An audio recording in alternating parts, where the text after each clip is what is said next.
What's up, guys? It's KB. Make sure you subscribe to the Underground Sports Philadelphia YouTube channel. Click the bell icon down below so you don't miss a single video from us. And thanks for tuning in to another video from Underground Sports Philadelphia. Now let's get into it. Philadelphia, baby, you're going to love it. Best sports fans in the world. Actually, the worst, but that's what makes them the best. All right, looks like I'm just going to do the intro then today since this guy wants to welcome in to episode number 358 of the Outside the Box podcast. Honorable mentioned, now viewable on YouTube.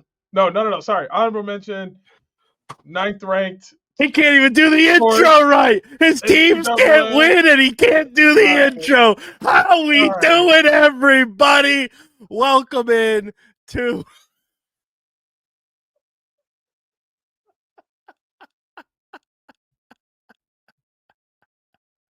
They said he wouldn't show up, and he showed up, and he ducks out immediately. Just unbelievable cinema, everyone. I try to do the villainous chair turn, and he ducks out on me. I try to do the villainous chair turn, and you duck out on me. How's it going, everybody? Welcome in to a post-ops week episode 358 of the award-nominated, honorably mentioned, number 9 NCAA ranked, and of course, viewable on YouTube, Outside the Box podcast, presented by Shootout For Soldiers. I had all that in there. You forgot award-nominated. My bad. I said we won it already. We ain't got to be nominated. We the best. And of course, viewable on YouTube, Outside the Box podcast, the official Lacrosse podcast on the Underground Sports Philadelphia podcast network. Emphasis on Philadelphia, baby. Coming at you from Underground Studios. It's KB. It's Deej. Deej, I got to say, the people didn't believe you would show up this week. The people were wondering if I'd be flying solo this week, if I had to go to the bullpen and tap in for a week. They weren't sure, but here we are. Post-ops week, to which I was just FaceTiming you to say, hey, good game. I was on the edge of my seat the whole time, and I am just greeted by a giant middle finger as you sit and wallow in darkness after my Philadelphia Wings. In the dark. After the Philadelphia Wings come back in the fourth quarter and put a whoop ass on the Calgary Roughnecks, to which you then responded, hey, I'm fine with this, which the double standard was real because I said the same thing pre-pod, and you tried to call me out to the boys.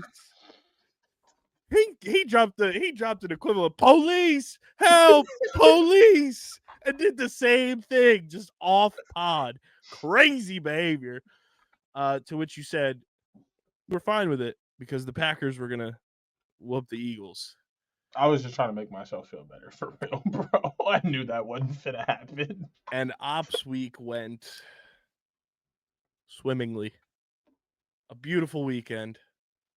A lovely weekend. A winning weekend for one of us. And it was just fantastic. Because on top of that, not only did the Wings win and are now in second place in the National Lacrosse League, not only did the Eagles win and advance to the NFC divisional round of the playoffs, at the end of the day, I won the picks of the week last week because the only differing pick was our game. It was a beautiful weekend for yours truly. Check the scoreboard. Check the scoreboard. I'm looking at the weekly scoreboard. Week by week, game by game, you got to win the week. And that I did. How many weeks you done won so far? Hey, the goal is to go 1-0 every week. Oh, now here we go. Coping. 1-0. And I went 3-0 this week. Coping so hard. We've got a lot to dive into. We're going to recap everything from the week that was in the NLL, preview a loaded weekend, and start to the week that is week 8 because we've got Monday Night Lacrosse now. And then we'll get into the PLL jerseys for the Champ Series and our thoughts on those. Plus, we have another voicemail from our good pal Aiden from the Boston Battery, who is down bad with his Albany FireWolves. You can leave us a voicemail at speakpipe.com/OTBLaxPod, and we'll play your voicemails on the show. Vent about your favorite teams. Give us your thoughts, your theories, your trade concoctions for NLL, PLL, your PLL draft takes, anything, college takes, whatever it may be. Speakpipe.com/OTBLaxPod. Follow us on the socials. We're on every social platform: Twitter, Instagram, TikTok for now.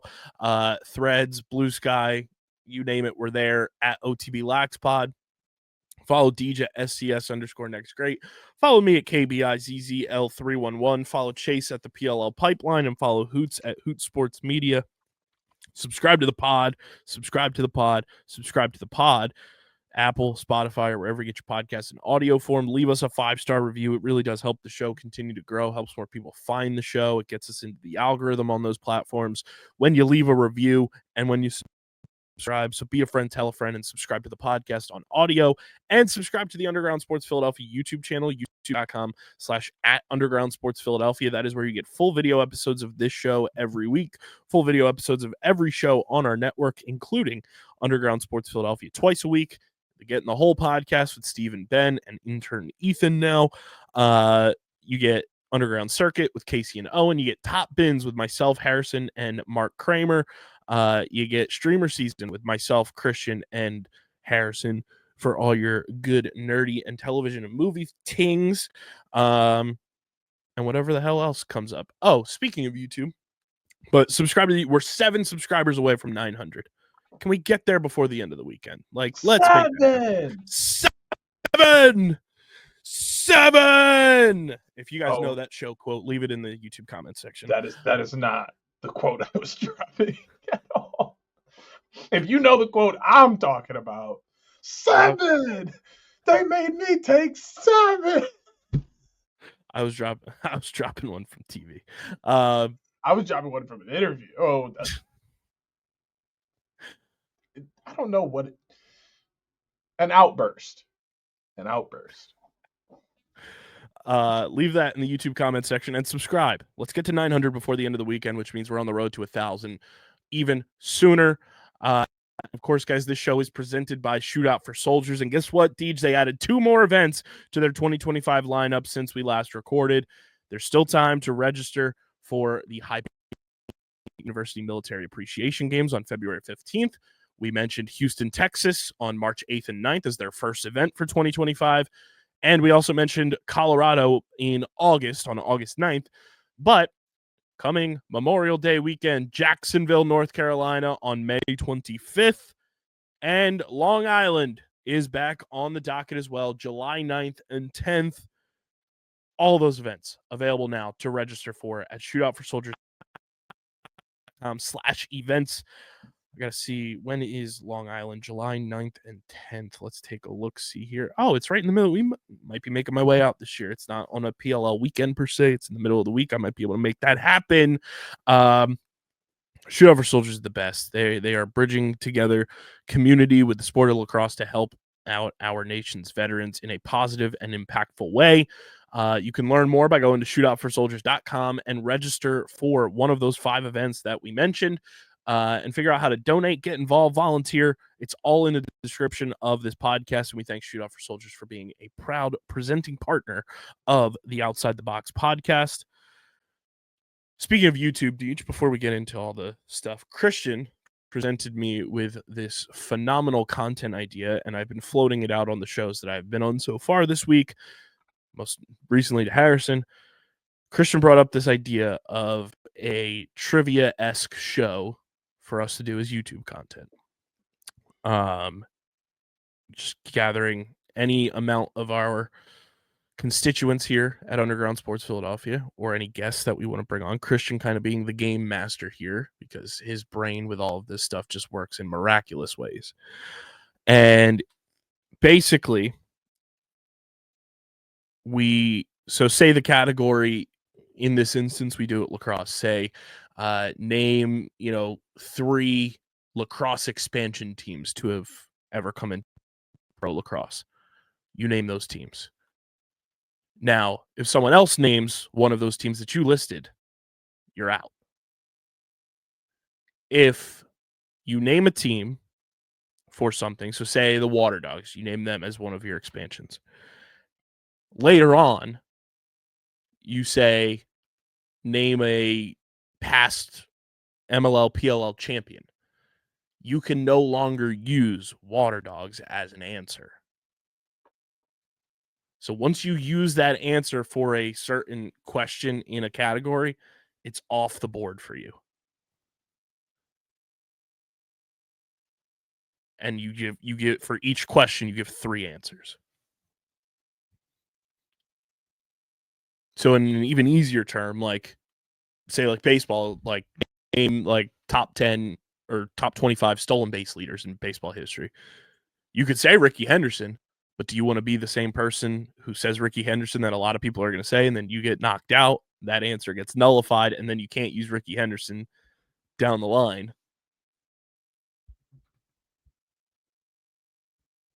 The people right now are watching my head try and make sense of all of this in real time, and it's not. So I'll just be the host.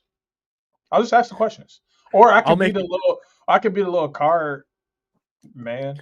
That's normally a woman, but I'll make it even easier. Ready? if I got to dress up, Here's an example. Name like categories NFL. Name the top 25 all-time passing touchdown leaders in NFL history. So you have 25 names. You're only picking 3. So you're just coming up with 3 of the top 25. So like say you say Steve Young, Brady, Steve Young, I'm not and saying Brady. One, I got. no, I'm just using that as an example. So say you say Brady, Steve Young, and Peyton Manning. So those are your 3 on your list. If someone else says Peyton Manning, it doesn't matter. That's done. And then you can't use Peyton Manning for a future question where you say, name a past NFL MVP. You can't put Peyton Manning on your list. You can't put Steve Young on your list. You can't put Tom Brady on your list. So it's like trying to conserve the more obscure question that involves that player or team or whatever in your back pocket and staying alive with your 3 answers as much as possible. Yeah, I just want to ask questions or give people points. Whatever. You would be good at this. You know sports trivia. Until I'm the dummy who keeps forgetting. We'd all be dummies. That wrote somebody's name down. But like the thing is, like, I would be the dummy to be like, oh, name your top 3 Packers of all time. I'll be like, okay, cool, I'll do that. And then I'll put Aaron Rodgers in there, and then you'll be like, okay, name 2-time MVPs from the NFL. And the first answer I'd put down is Aaron Rodgers. Like, yeah, after you just asked me.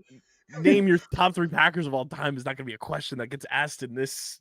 I get it, but it's just like I'm dumb enough to answer a question. The very next question, fun, because I would do the same shit that I just put on the last question, like not even 30 seconds ago. Or I'd be dumb enough to like name the number 1 answer, and everyone else does every single and then we're done. That's what makes for the good content. No, that's what makes for me being a dummy. And people that's how we get views. And then they're just gonna so it's a running joke. The black guy's dumb. That's what you said. No, that is not what I said. You are putting words in my mouth there. That's exactly what it sounds like here. Because you cut me off because I said that's what gets views. Us being dumb. Look at this show. No, chill. I ain't dumb. Us being dumb gets views.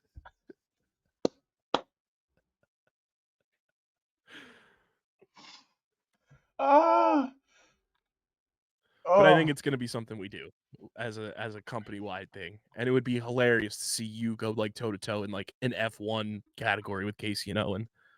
That'd be fun. Or I could do like me and Dom would have a blast with Lacrosse, I think. Oh And yeah, I mean, I would love to see, and I think we'd like be football and basketball are general we'd be knowledge. like 6 deep for lacrosse, and then we could draw in like Brian and Diggs and Scotty and all of them for that. Like, That would be lit. And I think I basketball and would, football are pretty general knowledge. Like those ones could be fun. football and baseball is where I would cook. Olympics. Olympic shit would be dope. And then we could do like entertainment world stuff too, and I think it's gonna be a fun thing that we do on the Oh, channel. can we do food like 2025. restaurants? Probably. It's open. Christian said, "Be as detailed as possible when you give me the categories, because my brain will take this to places you don't want it to go." That sounds like a threat. It is. That sounds like a threat. Christian's brain works in fascinating ways, and I'm so happy he works for our company. We have the best brains in the world. Literally, some of the most fascinating minds on the internet work at our company.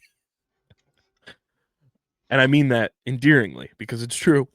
Let's get into the week that was in the NLL. It's brought to you by our friends over at Buff. Guys, their winter sale is going on to this moment right now with our friends at Buff. Shop their winter sale and get up to 20% off select styles to make sure that your head, your face, and all that good stuff is protected from this cold during the wintertime.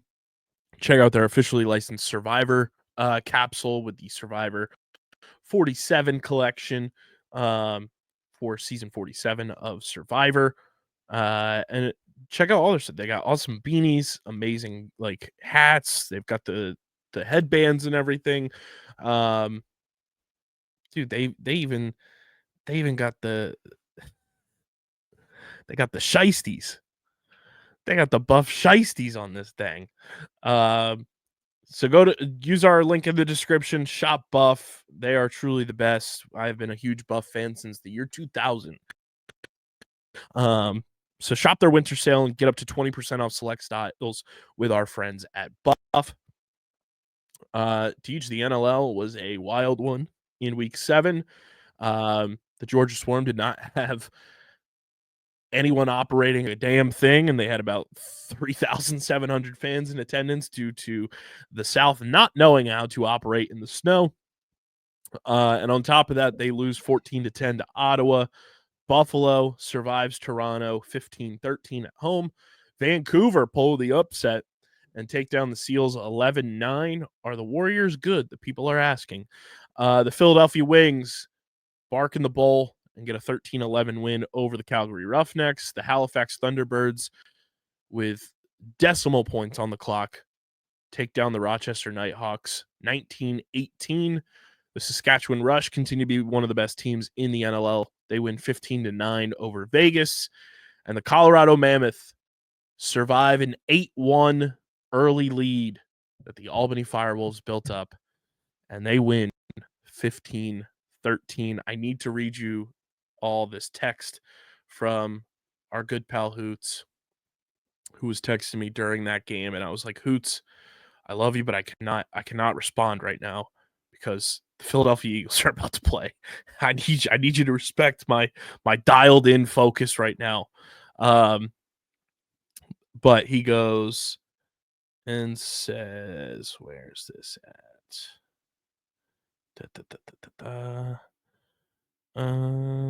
Where is this? Here we go. He texted me on Saturday, 9:41 p.m. Eastern time. I knew the first few good weeks were a fluke. Sad emoji.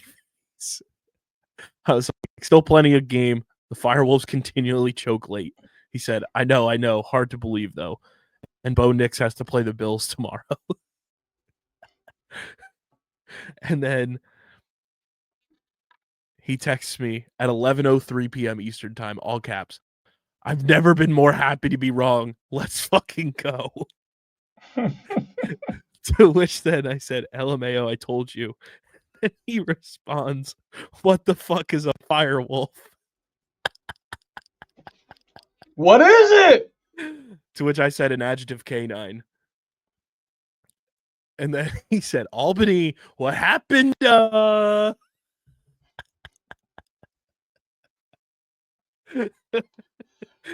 glad that y'all are having the time of y'all's life. It was so funny watching his course of emotions just run rampant in a 2-hour time span. We do have a voicemail. I guess we should start with Colorado and Albany since we're on the subject. We do have a voicemail on the opposite end of the spectrum of hoots from our good pal Aiden from the Boston Battery. Leave us a voicemail, speakpipe.com/OTBLaxPod to be featured on the episode. Get your takes off, get your thoughts off about your teams, players, whatever it may be. Speakpipe.com/OTBLaxPod. Deej, here is Aiden from the Boston Battery, once again following an Albany FireWolves choke job. What's up, guys? It's Aiden. I don't know if I can keep doing this to myself every week with the FireWolves, man. I mean, these last 4 games just awful, and to be up 8-1 in the second quarter over a good team and let it slip away, just to be unable to score down the stretch when it matters most is so frustrating, and especially just to see the same script week after week. The collapse started a little earlier than past weeks, which makes it maybe a little easier to handle. But I don't know. I might just be finding out the scores from listening to your guys' podcast every week. I don't know that I can keep watching the games if this is how it's going to go. My boy is down bad. I feel like Cedric Diggory's dad listening to that. My boy! That's a crazy comparison. My boy is down bad for the FireWolves right now. And I mean, can we blame him? Because the FireWolves are more like the dead wolves, because they are. I said it. You did. I said it. And it continued. And everybody was looking at me like, well, I don't know. Clearly, I knew. And motherfuckers are broken. The crazy part is they still, at 1-5, have a positive goal differential. Their one game that they won was ridiculous. I know. And then they've lost all their games closely. So and like this week was not sense. This week wasn't bad in terms of like goal differential because they scored a lot and then only lost by 2. I say none of their. I think they've only lost by like 1 or 2 all year. Like I don't think they've gotten blown out. So it makes sense. They lost by 4 to Halifax, which was their largest loss. Yeah, and a lot of that was just that fourth quarter comeback, which again was another choke by Albany. That was right after we gave them the Dane the Dane Dobie game. Yeah, Dane Dobie game. That was not a Calgary game. That was a Dane Dobie game. To be clear. There were 13 goals in that game from Calgary, and he had 8 of them. That was a Dane Dobie game. Sitting at 1-5, and looking here, this week too, the FireWolves traded Eric Fennell to the Ottawa Black Bears in exchange for their second-round pick in 2028. I mean, they're in such a weird spot because they're littered with young guys and young talent that it's like you can't really trade anybody to like compensate for this season being what it is right now. It's one of those things that the more I look at it, and yes, they have young talent, but it's like I didn't expect them to be this bad at this point in the season, as we're almost a third of the way done the year. But I did expect some regression, and the more I look at this, the more and more I'm wondering, and I don't know if you feel this way too, the more and more I'm wondering, was last year just them like leaps and bounds overachieving to what their current talent pool and like skill sets are? I think they're in a very weird spot with everything that's going on this year, and like having the talent that they have and then not quite being successful. I think they're just trying to shake things up, light a fire, and really still look forward to the future. Like say nothing comes out of this year. That's fine. But now you're going to have a pretty solid draft pick to add to this young core. And like, what I really see is that's been working in multiple levels of sports, not just lacrosse. We see into the PLL where these younger teams are really starting to make a boost and end up, where they want to be. But also, in that same token, look at the NBA. I mean, the Thunder, one of the youngest teams in the league, have been atop of the top, or has been atop of the West the last couple of years. The Rockets are second in the West right now, and everybody's young on that team. The Pistons are having their best season in quite some time, and they're all young. I think transitioning to that younger side of the game and then bringing in one, maybe two veteran guys during the offseason, free agency, that kind of thing, is where we're seeing success.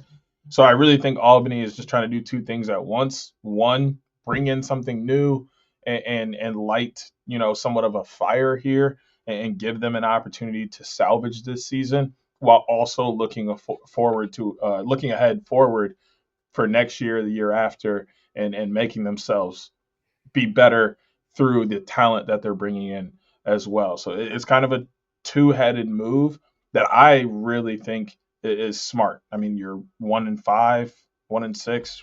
1-5, yeah, and they play at home against Colorado this week, so it's another matchup with the same team that they just blew a lead against this past week, just on their turf. But they're no strangers to losing at home this year either. I just don't know where you go this year. Like obviously you want to string together wins and pull off what Georgia's done in the past and try to, win consecutive games and find a way to get back on some sort of track, because obviously anything can happen if you get into the dance. We always say that with any playoffs, but Albany's just got to find a way to not choke away games in the fourth quarter. That is their biggest issue, is every fourth quarter. Like, the fact that you can't feel secure to some level with a 7-goal lead is crazy. Like, any team, I think, in lacrosse, if they have a 7-goal lead, to some degree, I'm not saying you're taking your foot off the gas pedal at that point, but to some level of certainty, you feel comfortable with the pace and the flow of the game, to where, yes, you still want to continue adding on. But the fact that they blew an 8-1 lead in this game is insane. And on top of that, they got shut out in that fourth quarter.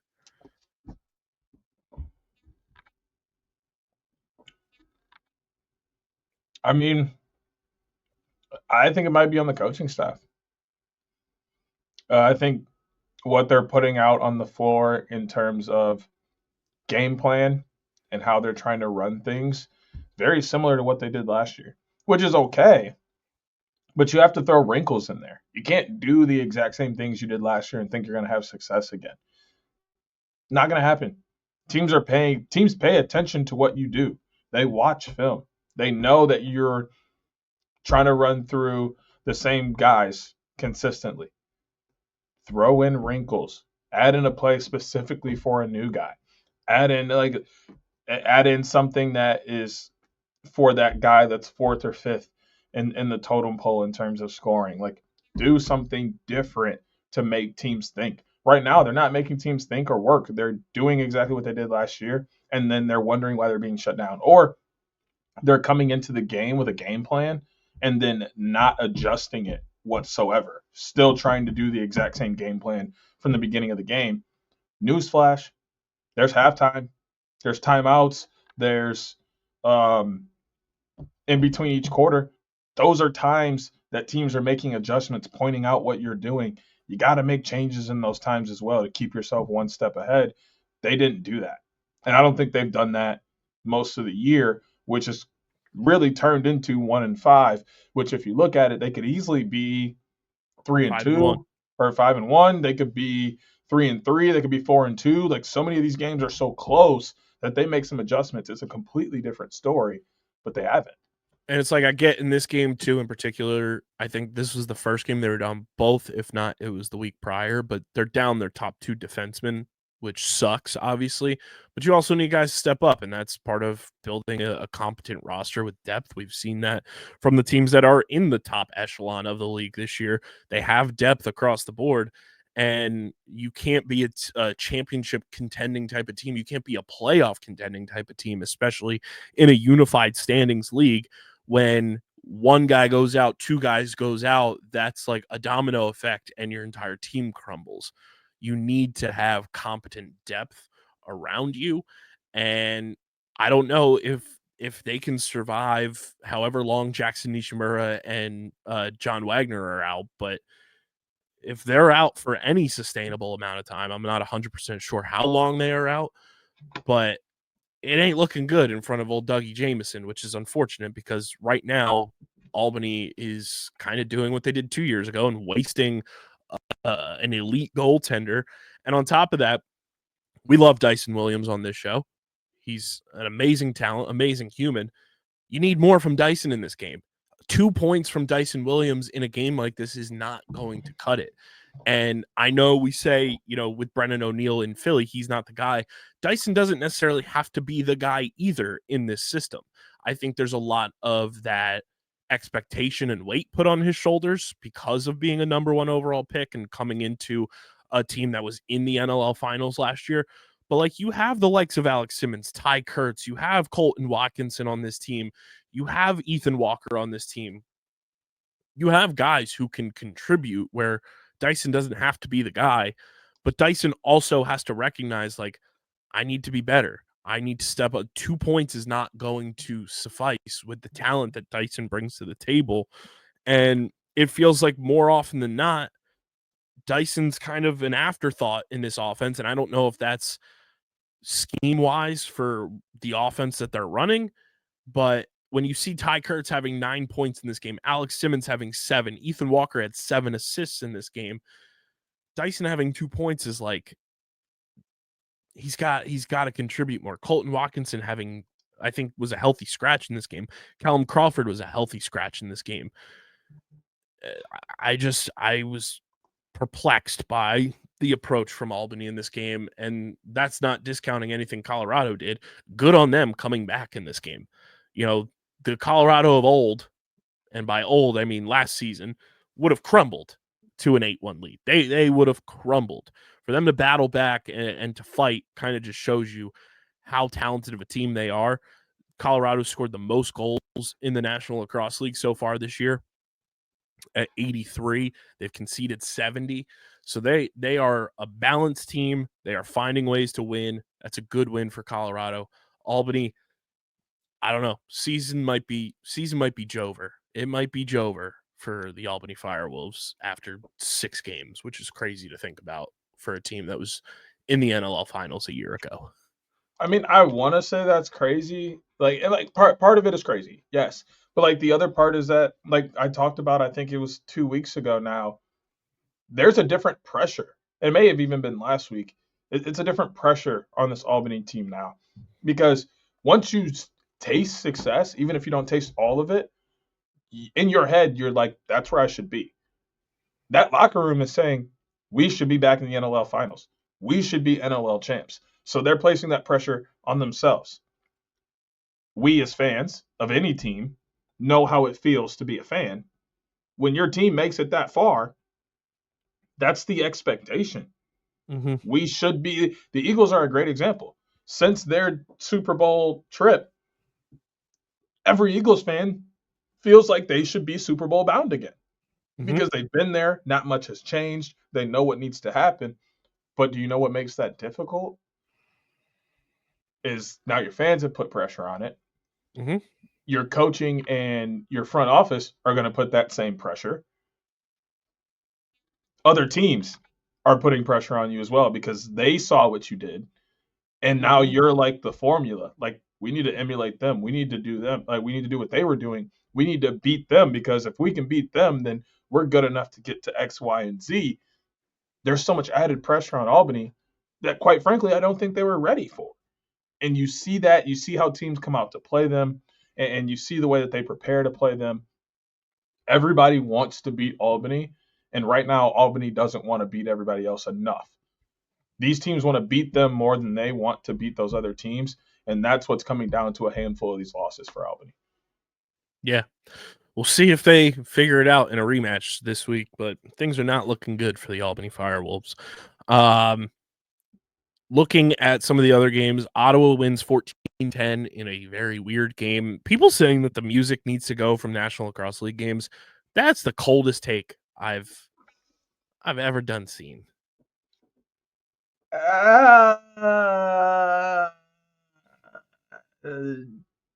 I almost never do this,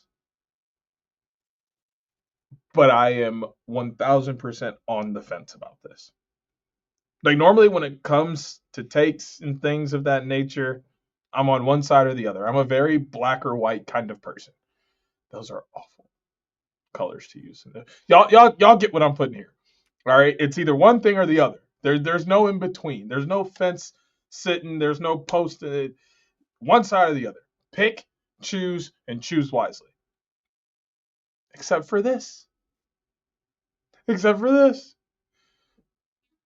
I love the atmosphere of a lacrosse game. An indoor lacrosse game, outdoor lacrosse game, doesn't matter. Love the atmosphere. The music adds to that atmosphere. But at the same time, as a former player, there was nothing cooler than that Georgia game and hearing how much they talk to each other and what they say to each other and just the natural sounds of lacrosse. You lose the natural sound of lacrosse if you're not sitting in a certain proximity. And to some people, that matters. Like, even at a basketball game, if you sit too high, you're losing some of the natural sounds of a basketball game. Same thing with a football game. Like, natural sound of the game is important to a handful of people. And I think this conversation only came up because we got a brief glimpse of what natural sounded box lacrosse could be like. You don't really get that unless you're at some random travel box tournament in the middle of Lake Placid. Like, you know, it's this thing where it's touching a certain part of the community. But I'm not against music. Music's awesome. It makes the experience better, turns it into a party. People are vibing. It adds to the game. It adds to the atmosphere. But man, would I love it if every team did like one or two no music games. Like, I would be over the moon about that. See, I'm more on the... I know that there's a contingency of sports fans that are like very anti-mic'd up interviews during games, whatever. I think if you had like what the NFL does or what baseball does to a degree, where you mic up certain players, and we see it in the PLL too, and you can kind of hear them and their surroundings. I think that the NLL would benefit from that, and it would be cool to see them kind of lean into that a little bit and see how it works. I would like that. But I do think the music aspect is like part of the, for lack of a better term, like the fanfare of the NLL in particular. I don't even think it's just the NLL, because I think it's really like all sports. Like, I think football might be like the only sport I can really think of off the top of my head where music isn't playing during the play.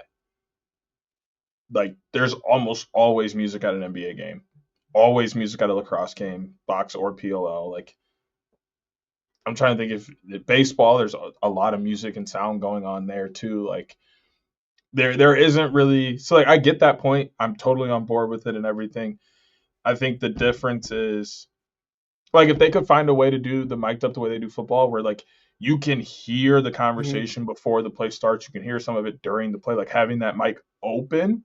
Yeah, that's what I'm talking about. Yeah, but like the way the PLL does it, I don't like like those mics aren't really open, and then they open them for certain parts of the broadcast, and it's like, yeah, but like it would be cool to just hear the booth crew talking, and then faintly in the background you hear Matt Dunn go, "Hey yo, watch Ewok cutting from the court." Like, it doesn't have to be loud, just loud enough for us to hear. It doesn't have Or to I'm even saying like overbear with the NFL, like when they do, like you have your play happen or whatever, and then they cut to the replay, and then sometimes they'll cut to a different replay, and that replay is the open mic where like, oh, someone just like made a huge hit or whatever. Like, let's listen to this hit, or like, let's listen to them coming down with the ball with a contested catch. Like, I like that kind of stuff a lot. I mean, that's cool, but like what I was referencing with football was like pre-play, like you can hear them like, Oh, all yeah, right, like Blue that too, 52, for sure. Like all of that, I think would be a great addition to lacrosse. Like if you're able to keep your broadcasters on,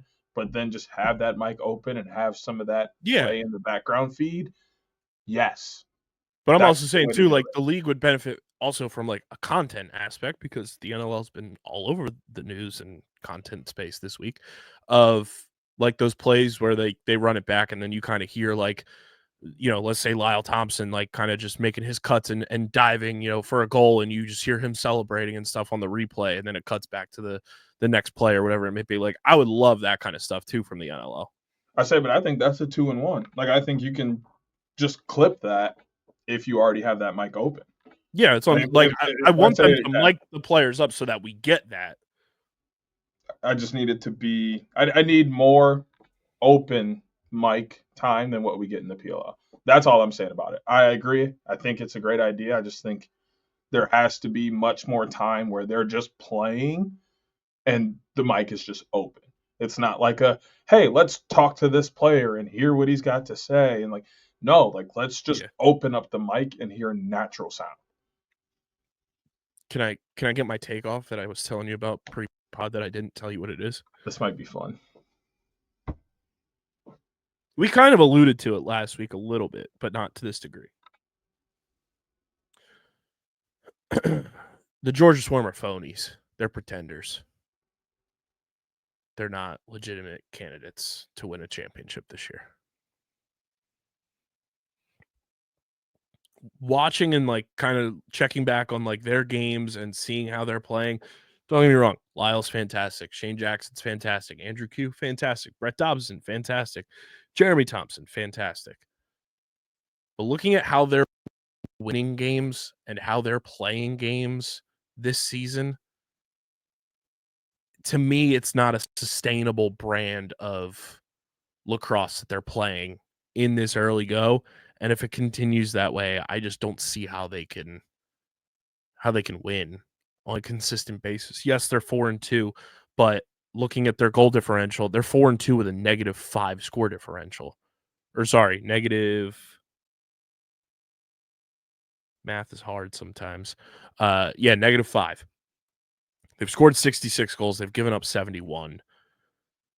And I know a big part of that was obviously this past weekend, you know, losing by 4, but to be 4-2 with a negative score differential, and you have the likes of Lyle Thompson, of Shane Jackson, of Andrew Q, you have Brett Dobson, who's regarded as one of the best goalies in the world, indoor, outdoor, and in between. I just don't know if the current way that they're playing is sustainable enough for them to, like, when I look at Georgia right now, I think, like, let's look at the teams that are currently in the playoffs, and you tell me if it's sustainable for Georgia to go toe-to-toe with these teams. San Diego, they did, so I can give them that green light. 2 of San Diego's 3 losses are against Georgia this year. Ottawa just beat them by 4. Granted, it's a different type of environment. Who knows if, you know, that place is packed out to what it normally is, if there's, you know, an ambiance at home for Georgia, who knows? But if Ottawa and Georgia played in a 3-game series, Deech, who has the advantage in your opinion?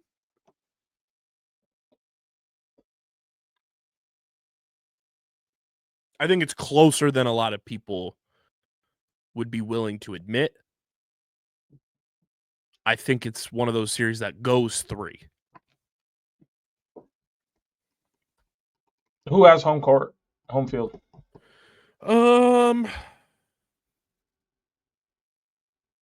Let's say Georgia's got 2, Ottawa's got 1.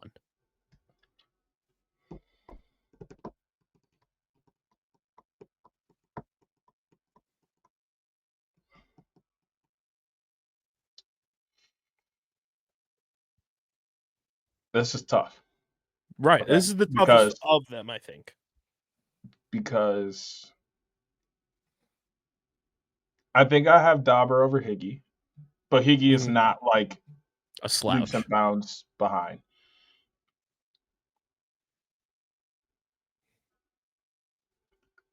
T is the best player touching a stick at this very moment. Lyle Thompson might be the best person to touch a stick ever.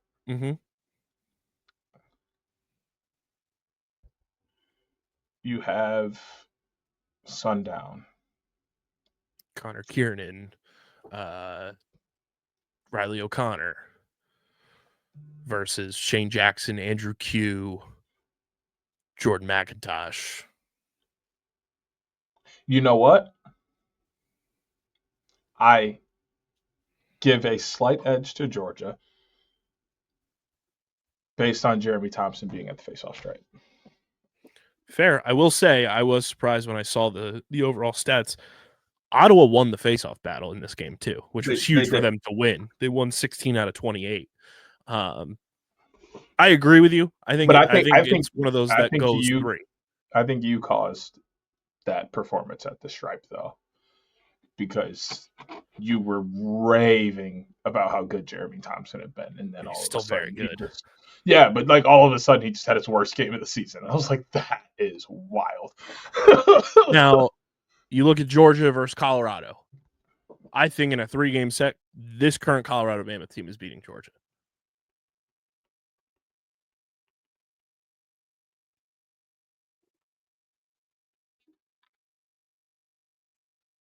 Okay. You look at Georgia versus Vancouver. I think that's another close one, similar to Ottawa, where there's a lot of. I'm not a true believer in Vancouver yet. Okay. And I'm not saying that they're frauds. I'm not saying that, like, I just haven't seen enough to put them a little bit higher. Like, now they're still there, week 12 or 13. Okay. We can have that conversation and really talk about where they fit in with everybody else. But, like, just it being so early and what they gave us last year, like, I got to see more. Granted, they are same amount of games played as Buffalo, so for comparison's sake, that's who I'll use here. Buffalo scored far more goals, which you would expect, obviously. But I think the interesting stat here is Buffalo's given up 33 goals. Vancouver's only given up 37. Their defense and goaltending has been playing out of their minds. Will that be sustainable? Remains to be seen, but they're playing good ball at the stripe. Their offense is producing just enough in the games that they're playing in, and they're playing lockdown defense, and they have good goaltending right now, so that's a benefit for them. I think that would be another kind of Ottawa situation where it goes 3 games. I think this current Saskatchewan team is wiping the floor with this Georgia team. The way that they are playing right now is some of the best lacrosse in the entire league. That's my thing. Is it's a I'm dialed in. It's a right now thing. Right, that's what I'm comparing. Like, I hate doing that in sports. Fair. Because you can play all you want. But that's the semantics of this, is that I think Georgia's a fraud right now. That's fine. You can think that. Which is why I'm comparing right now. I really wish you would have just told me this. I would have told you that we shouldn't have even got into this right now. Well, this is so irrelevant. We're in the mud. This is so irrelevant. I think Saskatchewan beats Georgia. I think Philly's better than Georgia. And obviously, I think Buffalo wipes the floor with them. Because they can do that, then you can think that, but they have to actually do it in May when it matters. Yeah, but will Georgia be around in May? Yes, Georgia's going to be here in May. You better hope they're not, because right now your Roughnecks are out of the playoffs. That's not their fault. That's ours. If we'd win our games, we wouldn't have no problems. I'm not blaming them. I'm not blaming them for doing their job when we didn't do ours. I'm just saying, you need teams to lose. Georgia would be one to lose. I don't want them to lose. I want to see Lyle Thompson play as much lacrosse as he can. I'm going to say one thing to remind you of something. I just want to put this in your Stinger. I ain't got to see him. The more Georgia's in the playoffs, the more you gonna see Stinger. Bro, they rarely show him on the broadcast, and it seems like every time they do show him, I'm not watching or not paying attention at that very moment. That's all I got for you. That's cool. We're doing good right now with Toronto's giant Johnny Bravo Veneers mascot being out of the way. Let's put Stinger in that club too. Whoa. This anti-Lyle Thompson propaganda. It's not anti-Lyle Thompson. It's Wild. anti-Stinger. Anti-Stinger, anti-Georgia needs to bring back their – Hutton had a great take this week about your Roughnecks and about the Swarm jerseys going to the basic-ass templates where the Roughnecks used to have the oil rigs on the sides and the Swarm used to have the honeycomb shoulder pad. Bring those the fuck back. First off, they need to bring back the red. Okay? I'm not happy about it either. You're going to leave us alone. You had your win. Either that or bask in it. Or like we said, what was it, 2 weeks ago, where we said the away jerseys for the Roughnecks should incorporate teal since they're away from home? That's fine too. I don't care what they do. I would like a touch of color. I would. But at the end of the day, this is all about getting to May. If you ask me, Georgia's going to be there in May. And then we can talk about whether they're a fraud or not and how long they're going to be in the NLL playoffs. But I'm not a regular season merchant. I'm not a regular season warrior. I shouldn't say warriors. I'm not a regular season guy. I could give a fuck about the regular season, and that's in every sport. I just need you to win enough games in the regular season to get to where we're trying to get to. That's it. Once we get to the playoffs, it's anybody's game.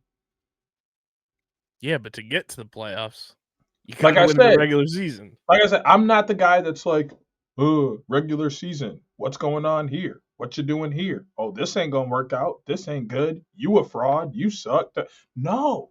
I'll just let everything. You see that, everyone? Out. He doesn't care about the regular season that we talk about week over week over week on this show. Here we go, bro. Crazy. I'm about to log off. Crazy. I'm about to log off, it already. Bro. It wouldn't be the first time. You are why I'm about to log off, bro. See what happens, guys, when he loses ops week. You try to put this on me. Like you aren't badgering me right now. I'm just trying to bring conversation to the table. And the regular season doesn't matter. I could put in a claim for cyber abuse right now. Oh, my God. Police, help! All I'm saying is the regular season is important, but it's not the most important. I'm not judging you off of your regular season during the regular season. I will judge you off of the last month of your regular season heading into the playoffs because that's really what matters. Now, you get into that last month and you're playing well and then you miss out in the playoffs, then I will judge you and be like, hey, you shouldn't have lost that game back in December to so-and-so. That's why you didn't get in. But during the midst of it, let it slide. Let it go. It's okay. Next game. Let's keep vibing. We'll handle that later. Newsflash, everyone. I'm going to judge the fuck out of your team, so be prepared. So you're going to get the best of both worlds here is what you're hearing. I'm going to be nice to Georgia's fraudulent. They're frauds. That is my take. All of that to say, Georgia are frauds. Georgia, y'all solid, bro. Just keep on. Keep on. Vancouver gets a gutsy win at home against the Seals. Seals starting to look pretty pretenderish and kind of going back to our preseason take about them, kind of wondering what their offense is going to be with 3 new big pieces at the top around Westberg. It's kind of shown its head a little bit. They're 3-3, not getting possessed. Like, obviously, them not having Trevor Baptiste is a huge thing because they're not getting possessions whatsoever for that offense at all. So the longer Trevor is out, the longer San Diego has a lot more question marks around them because that game was probably like a nightmare to watch. If you're a Seals fan, kind of just seeing how it all unfolded. And again, the Seals won 6 faceoffs in this game, went 2 of 6 on the power play.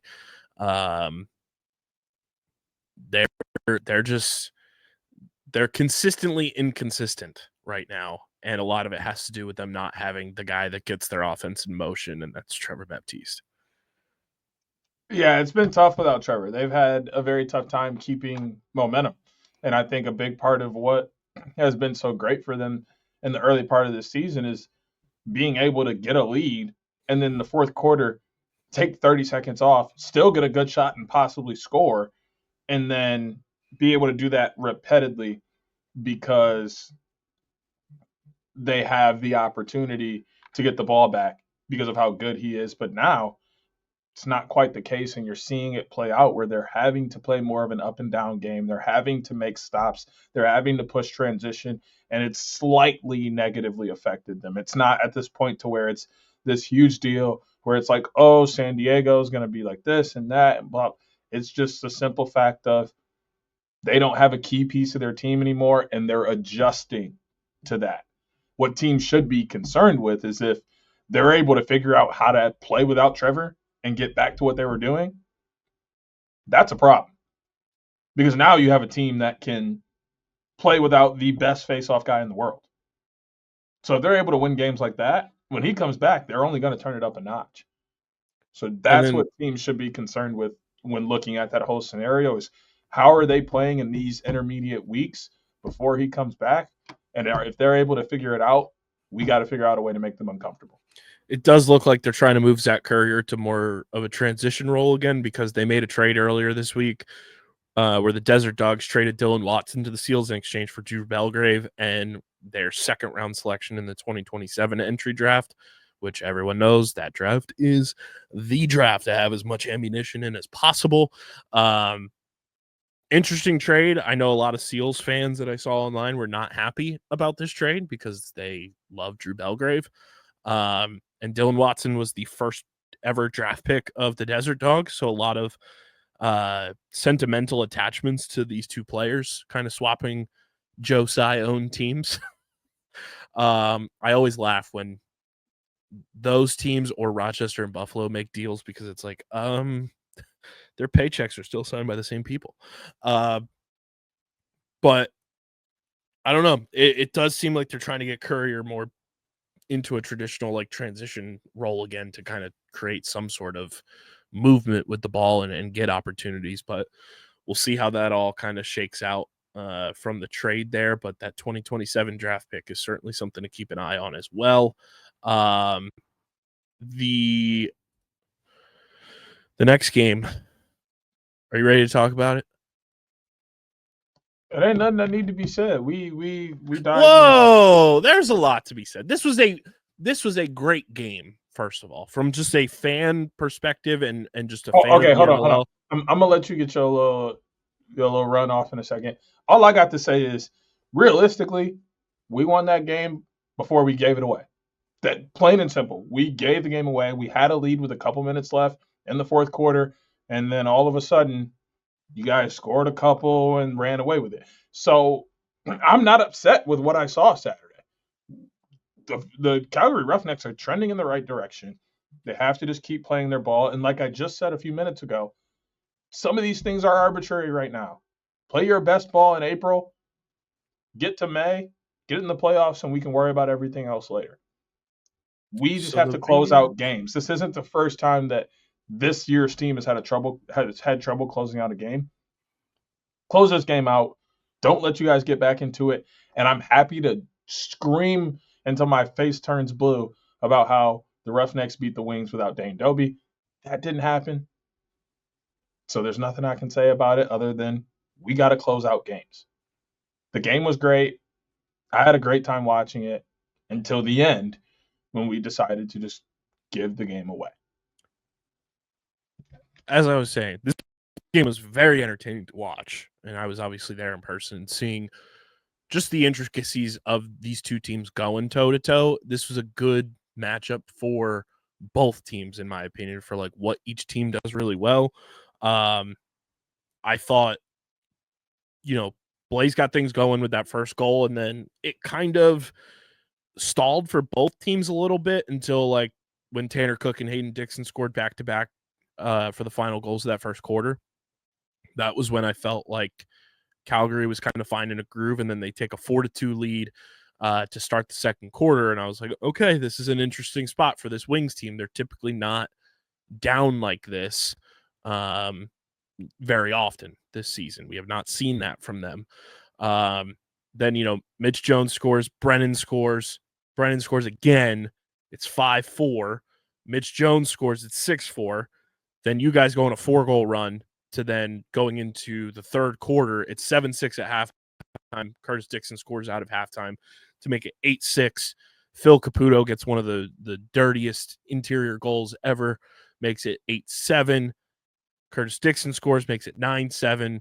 Resi scores with 1 second left on the clock in the third quarter, makes it 9-8.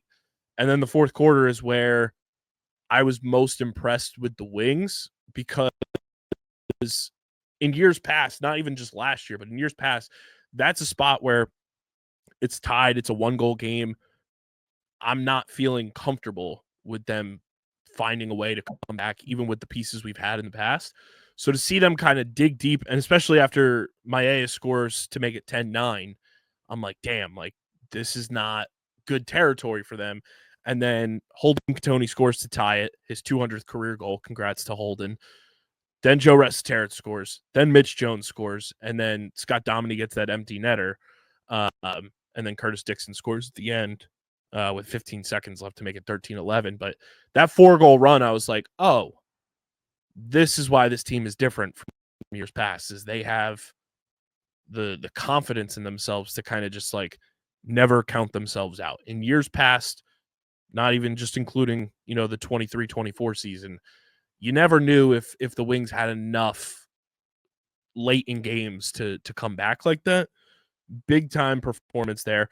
I gotta say, I was one of the biggest like standouts in this game, and I know he's going against non-traditional face-off guys, but he did what he had to do. Ignacio was fucking awesome in this game. He was dominant. Like, we saw him a couple times with the Archers. We've seen him over the past couple of years with the Roughnecks. That was my first time seeing him in person in a long time. He's different now from years past. He's formidable, and to all the PLL teams out there that need a face-off guy, you should be hitting Justin Ignacio's number, because it looks like he's put on a lot of muscle.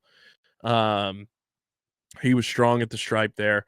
Maia was great in this game. He was a ton of fun to watch. Tanner Cook had himself a game, and I love him to death, but my God, Curtis Dixon with the biggest flop I've ever seen in NLL history. That flop was crazy when they played the replay, and he just stays down trying to sell it as a 5-minute major. And I was like, what the fuck is this getting called a 5-minute major for? And then they replay it, and I'm like, there's no way in hell this is a 5-minute major. What are we doing? Listen, bro. I wouldn't even call that a 2-minute minor. As a ref, I would have told him, get your bitch ass up. Like, what are you doing, bro?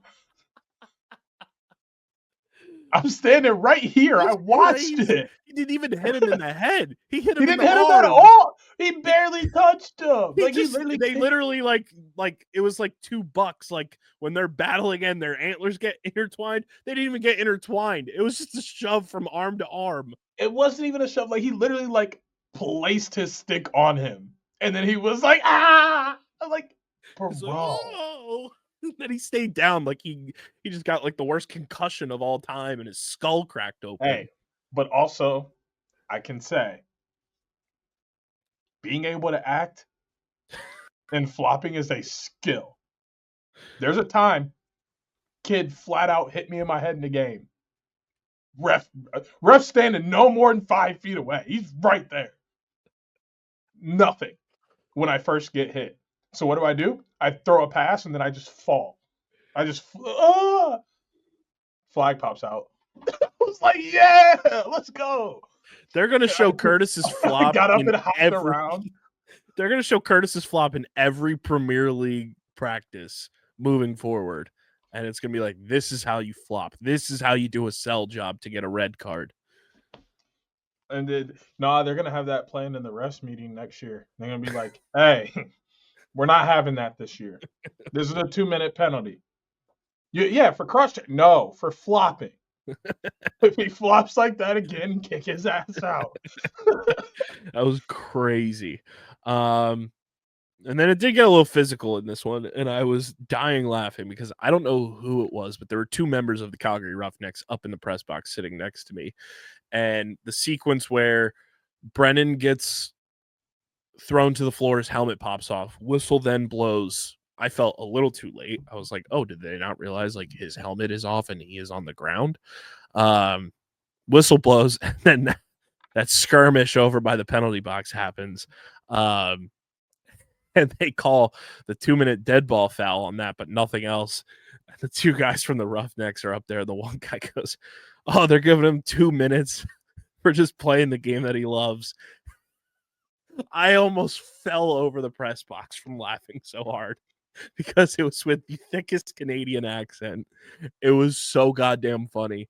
And I was like, yeah, they're giving him 2 minutes. You fucking yeeted him into the sky. What are we talking about? A very fun game, though. Like, that is a game that you want to get somebody who has a degree of knowledge of lacrosse, but you want to give them, like, more entertainment as well. That's a game you put on for them to watch because the back and forth, the battles in this game were so much fun. It was a very fun game. And, like, this is a game where, like I say, like, Georgia may not have what it takes all around. Cam McLeod played his best fucking game of the year. I was like, I'm sitting in the press box, and I'm like, of course this guy is playing his best game of the year when it's ops week. Like, I thought he was very good. The defense for the Roughnecks was great, and the young boys on offense were phenomenal. And then the Wings, just overarching, like, elite talent, just showcased itself late in the game to pull off the comeback. Very fun game. Both goaltenders played really well, and the crazy part is Inacio led the Roughnecks in loose balls with 12. Can you name who led the Wings in loose balls in this game? It's a non-traditional, typical loose ball leader. I will say that. Trying to remember who's all on y'all roster.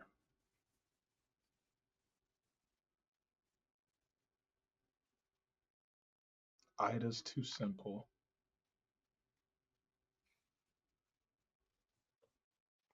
Was it Blaze? Close. Same neighborhood. Katoni? Close. Still in the same neighborhood. Rezi? Yeah. There's had 13 loose balls in this game, and he had 22 shots on goal. I did. Nah. But hey. Matter of fact, hey. Cam. What up, big homie? I just want to say, I am so proud of Cameron McLeod. I think he played a phenomenal game this weekend. And the way he treated Joey Rez this weekend is a masterclass.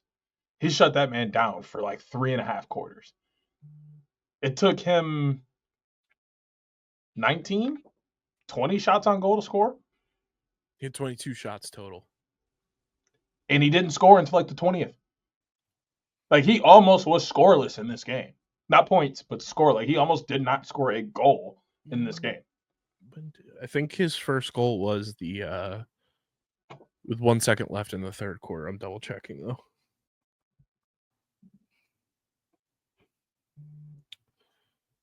Yeah, his first goal was the one with 1 second left in the third quarter that made it 9-8 going into the fourth.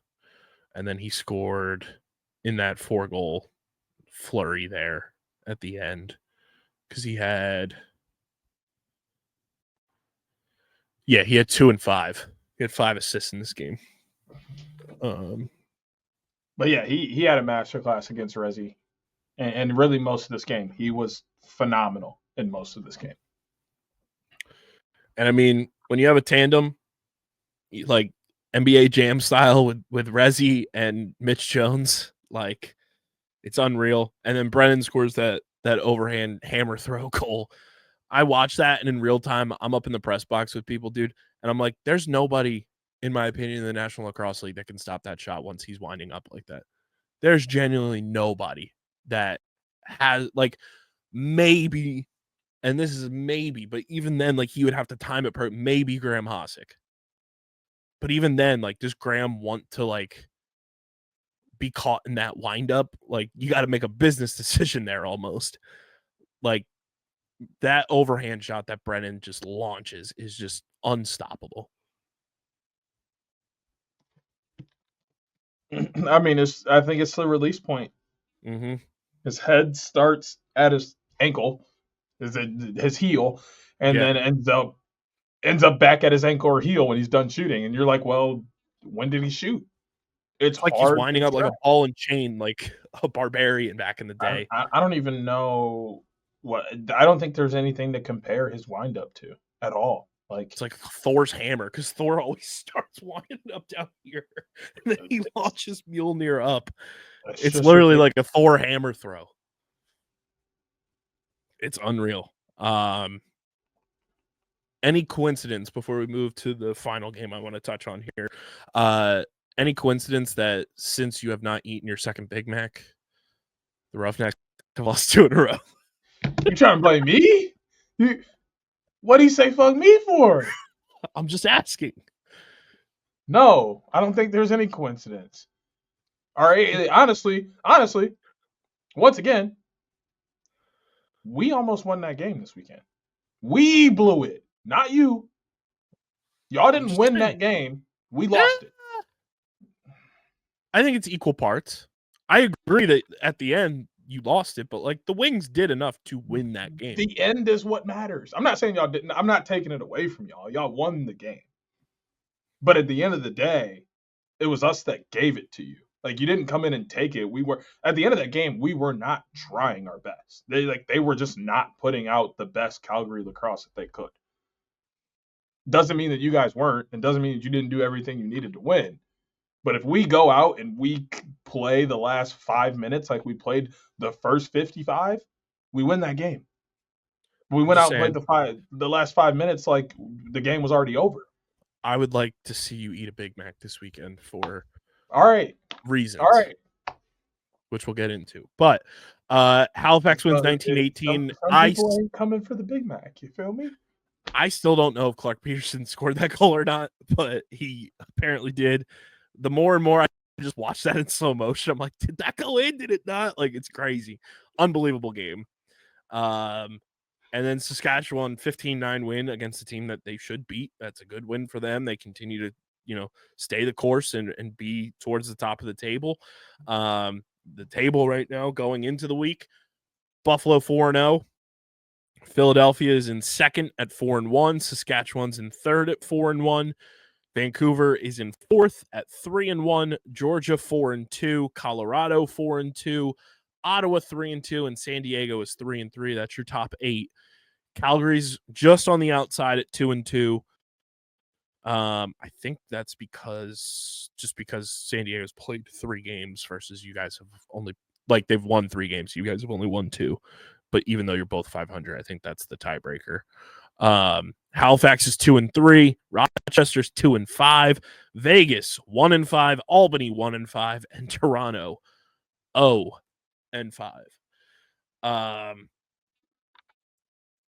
Yeah, Toronto's season's cooked. Like, they are just bad. They're so bad. Do I have to tell them that too? Because I don't think I need to. I know they're injured, but they're just they're stinky. I mean, but are they though? Are they though? Like, they went out and lost to Buffalo by 2. Injured. They're injured. Very injured. And they lost by 2. They're still stinky. Like, there's something about they almost won this game. You know, the internet would have broken if the Buffalo Bandits lost to this iteration of The Rock. Like, literally, we wouldn't be able to get on Twitter today. It would have just been broken.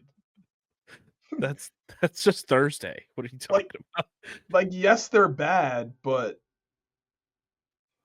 I don't know. Something about them just stinks. I mean, they're hurt. That's what stinks. That's it. If this team was healthy, we're talking about them as a top team in the league like we do every year. I don't know. Last bit here in week 7, the Elijah Gash fight. I told y'all Elijah Gash was a dog. The National Lacrosse League poked its head onto the Joe Rogan Experience, Teach. I saw that. I need the Philadelphia Wings to invite Shane Gillis to a game like I need oxygen to breathe. I need that so badly. And here's my thing. Say what you will about Joe Rogan. You love him, you hate him, like whatever. My takeaway from that happening is Joe Rogan has the #1 podcast in 89 countries and put the National Lacrosse League on display on his platform. That's just good for our business, baby. That's just good for our business. So that's how I look at it, is that the #1 podcast in 89 countries just put something from the National Lacrosse League on display. The NLL finally embracing like fighting as part of the game was huge. It was all over Barstool. It was all over a ton of places. That's just good for a little old operation called the Outside the Box podcast, is the NLL being put in front of millions and millions of people's eyes. It's good for business, baby. So look, I am in one of those weird spaces again. I don't think fighting and big hits should be a focal point of lacrosse and any kind of lacrosse. But with that being said, does anybody know how I started playing lacrosse? My friends just asked me to play. You know what I knew about lacrosse? That I could fucking hit people. So what do you think I did my whole first year playing lacrosse? I ran around like a chicken with my head cut off, and I just hit people. Hit them with the left. Hit them with the right. And it turned into me thoroughly enjoying that time, which turned into me becoming a student of lacrosse. Okay, now I'm going to go watch a bunch of highlights. I'm going to go watch old games. I'm going to ask coaches questions. I'm going to go and get all of the information I can get and put in time and effort to be better. But at the end of the day, I don't get into lacrosse unless I see and know that people are getting smacked around by big hits. My very first hockey game was like NHL Blast or something crazy. And guess what I knew? Is that if I double tapped Y on my GameCube controller, it was time to throw them things. And that's how I became a fan of hockey. It was like, oh, I can fight? Cool, let's fight. And then I realized, oh, you can score goals, you can hit people, you can move people out of the way, you can cross people over. Oh, hockey's awesome. Lacrosse is the same way. You have to use what is advantageous for you to then draw people in. Some people are going to love the big hits in the fights. That's going to grab their attention. And they're going to go, hey, maybe I do want to go see a lacrosse game. Let me check out one of these indoor games, see what it's about. You get them inside for a 2.5, 3 hour experience. They fucking love it. They get to see a fight. They see some big hits. They see crazy goals. The music, the vibes, everything is going. And now they're a lacrosse fan. I don't think it should be the focal point because I think it points out the wrong parts of the game. Lacrosse is a game of finesse. It's a game of skill. It's a game of medicine. There's a deep history behind the game. And those are the things that I want people to see. But I'm also a human, and I understand the bare bones of how things work. You have to get at what is entertaining to them and what they find value in, what they see as exciting. So the average fan is going to see big hits and fighting as exciting. And then you can lure them in after that with all of the other exciting parts of lacrosse when it comes to the history, the speed, the skill, the finesse, all of that comes in later. Use it as a marketing tool, use it as a recruitment tool, use it to get bodies, eyes, all of that in and around the sport, and then it will exponentially grow. I'm not saying you repost every fight. I'm not saying you repost and throw out every big hit that's out there. But what you should do is put together a big hit montage at the end of the year. Throw that out there. Put together a toughest punches of the year in the NLL or something like that. Just put together You some know- montages and throw them out. You know Like- what song you put? You know what song you put on that montage too? Well, it depends on which one. Here comes the boom. big hits. Close. We bring the boom. Costco guy. we need the Costco guys at an NLL game. God damn it. No, I get what you're saying. But again, like, it's one of those things that for years, like even before you came on the pod, like, and I like was like maneuvering my way as a new NLL media member, like the NLL shied away from saying like fighting exists in the league. And it's like it so clearly happened. It's why we created the whole hashtag ding ding mantra on this show.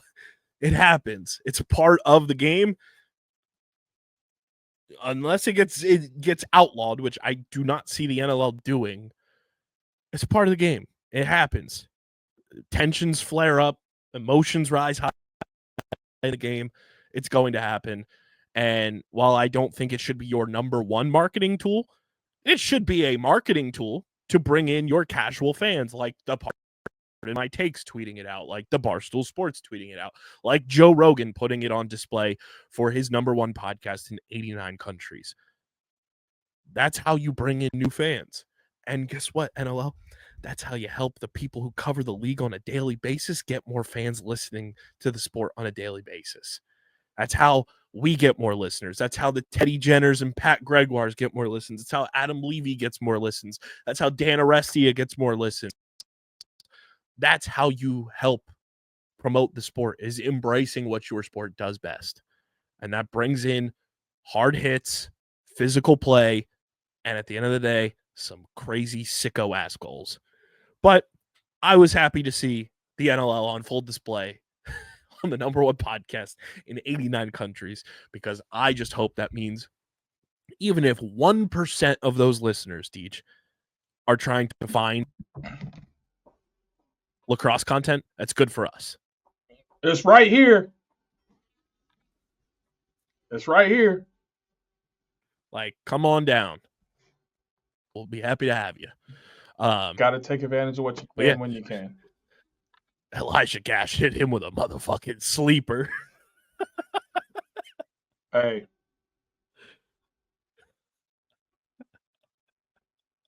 This is why I'm a fan of swinging with helmets on. You just swing right away, you get the advantage. Don't wait. Don't let them set up. Swing. Because now you got embarrassed on national television.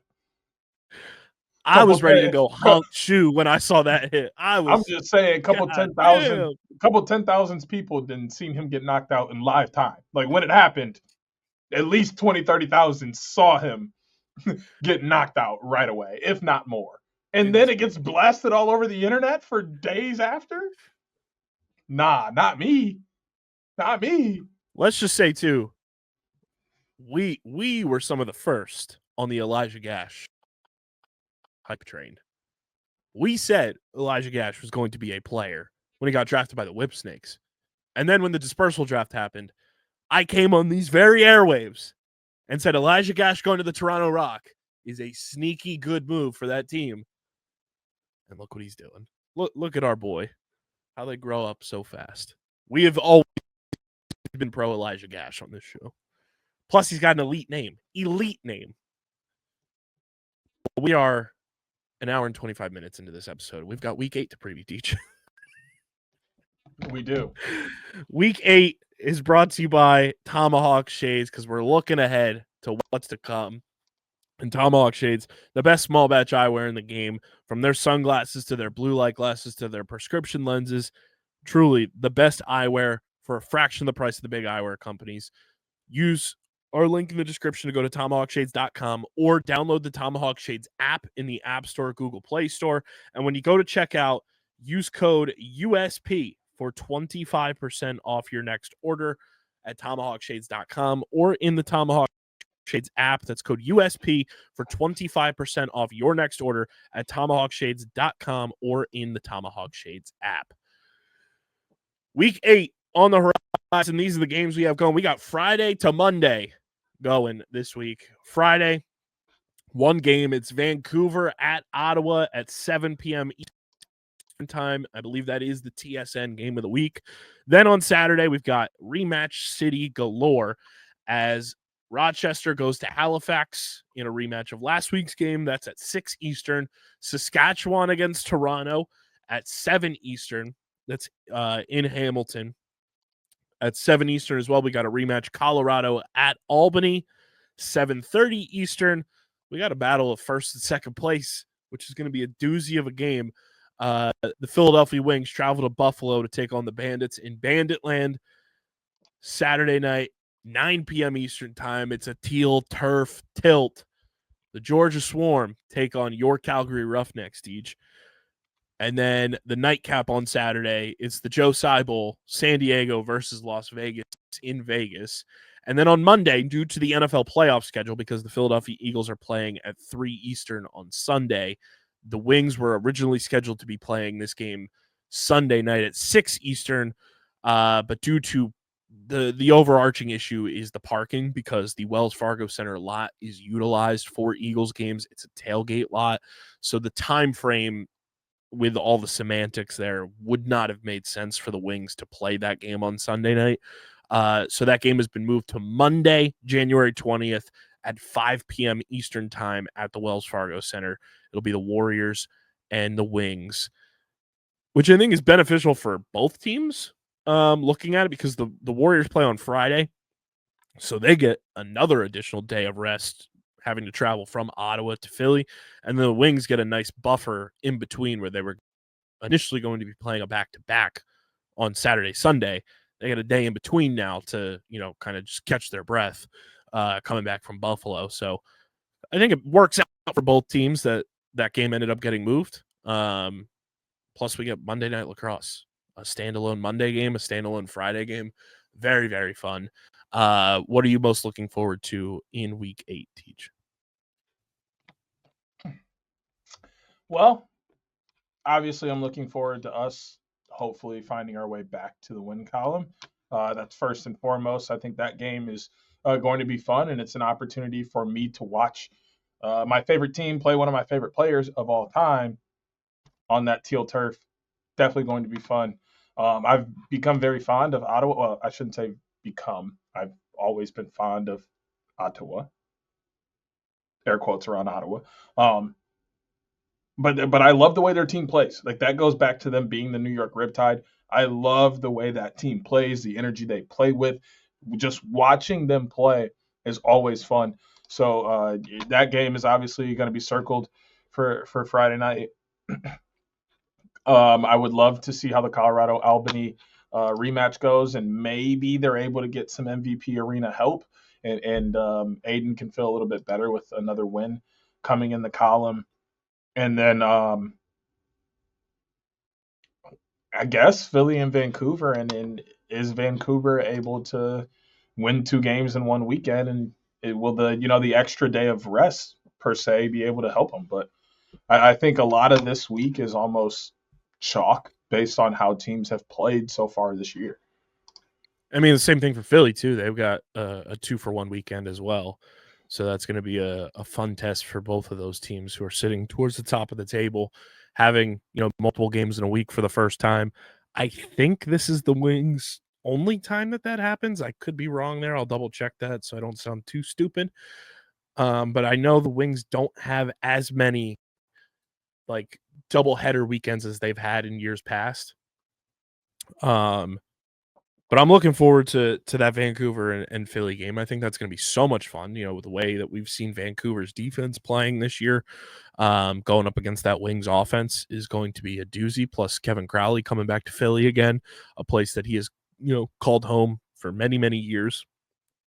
I think Rochester Halifax is going to be amazing. We get that back-to-back weeks. And I'm looking forward to Saskatchewan and Toronto. I know Toronto's been banged up. They've been stinky to start this year. I want to see Saskatchewan go to Toronto and put on a show. I want to see them kind of assert themselves with this early go, sitting at 4-1. I want to see them go into a place where it has always been a battle for them against Toronto. Go into an environment that they can just go in and say, hey, like, we're a damn good team, and we're going to showcase that we're a damn good team.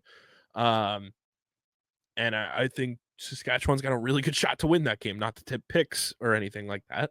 But I think that's going to be a fascinating game to watch from just Saskatchewan's point of view. And then for Toronto, if they can get back on track against a team that has been very good to start this year, that would be huge for them. And then I think Georgia and Calgary is going to be a fascinating game. The high power offenses, goaltending is going to be something to keep a close eye on, and seeing how Calgary's defense continues to just develop and play well against Georgia's big three. But I think without any further ado, shall we get to the picks? I got duckies to feed. Let's go on over to the pick pond, because legend has it these ducks did not waddle away.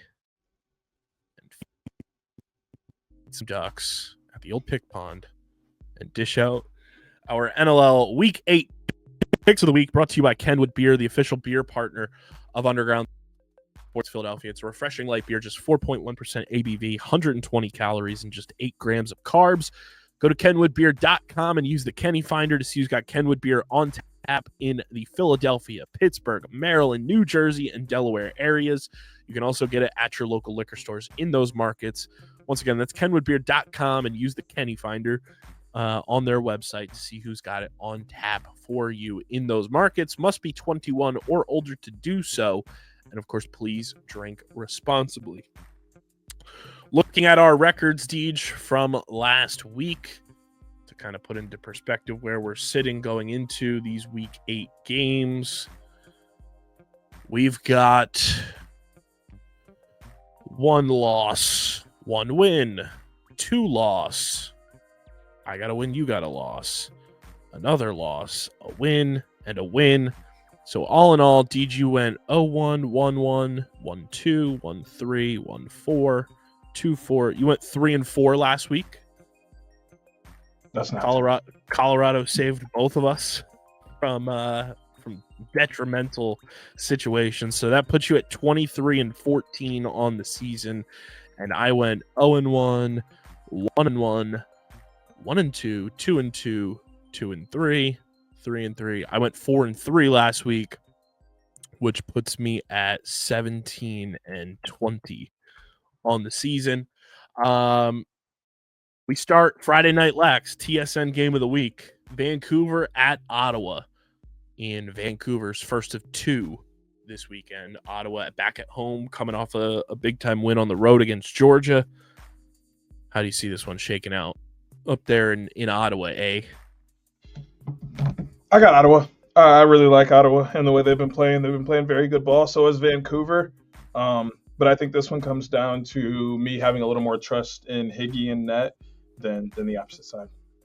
I'm with you, just on the front of Zach Higgins, and I think offensively, I think this game has a chance to be like a barn burner type of game if the offenses get going, because Vancouver has the weapons.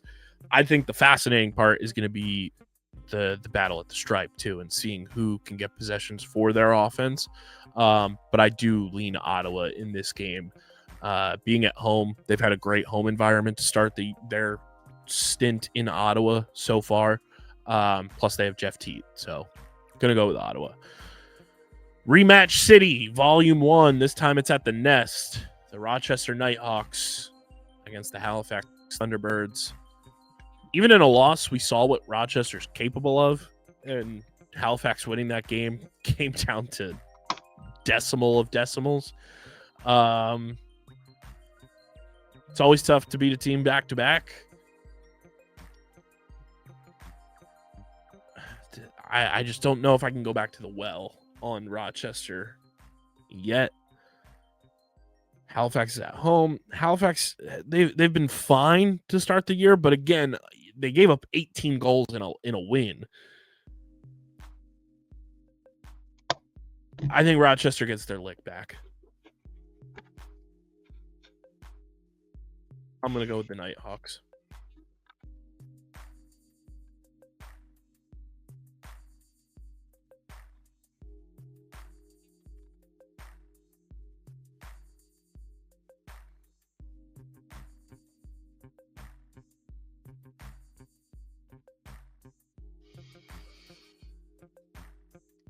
I'm going on Nighthawks as well, based on the fact that they did pretty well at the face-off dot and kept themselves out of the penalty box and converted on power plays. God. 7 Eastern, Saskatchewan at Toronto. I'm going with the Rush. Jake Naso's been unbelievable. Toronto still doesn't have TD as far as I know. And the young players on that Saskatchewan offense have been very impressive. And Big Tree, Mike Triolo, is unreal. So give me Saskatchewan. Yeah, I'm going to go with Saskatchewan as well. Toronto's got to win a game or a couple more before I'm able to put some real Have to win a game. Until I can put some real trust in them. So yeah, I'm gonna roll with Saskatchewan here as well. Colorado at Albany in a rematch of last week. I can't pick Albany to win a game because they choke in the fourth quarter. They could have a 10-goal lead in the fourth quarter, and I still wouldn't trust them to win the game right now. I'm going Colorado. Colorado looks like one of the best offenses in the league right now.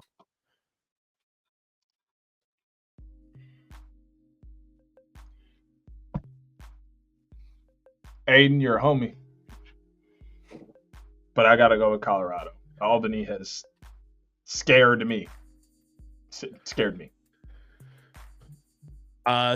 Eastern, Wings at Buffalo. Battle of first and second place. This is going to be a great game. These two teams have always played each other close since the Wings have come back into the league. There's very rarely, in what I can remember, been like blowouts on either side. The Wings' lone win since they have come back into the league was in February of 2020 at Buffalo. So we know that this franchise is capable of winning at Buffalo. Obviously a much different team, and I think a much more talented team. First of 2 for the Wings here. This would be a huge statement win for the Wings to get this one, because not only would you give Buffalo their first loss, if all things shake out and you do this, you have the tiebreaker over Saskatchewan. If they win, the Wings would then, for the time being, move into first place in the league. I like the way the Wings are playing lacrosse right now. Until they give me reason to not believe in them, I'm flying high with the Wings. I think this game goes to overtime, and the Wings pull it out.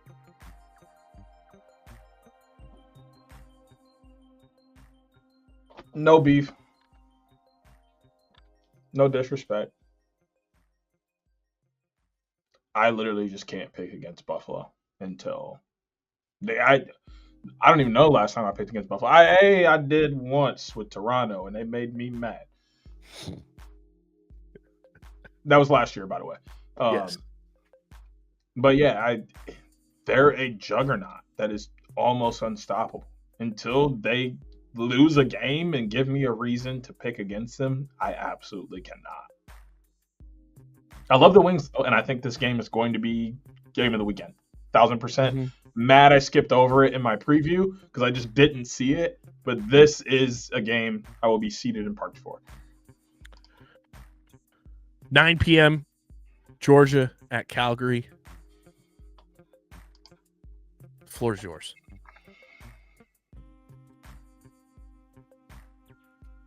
I could cry thinking about this game, bro. Off the simple fact that, like, I want to have so much trust in us. I really do. No Dane. J.I. is going to be at the stripe. He is going against Jeremy, who's been great, absent of last week. Do we have anybody on our defense to stop anyone?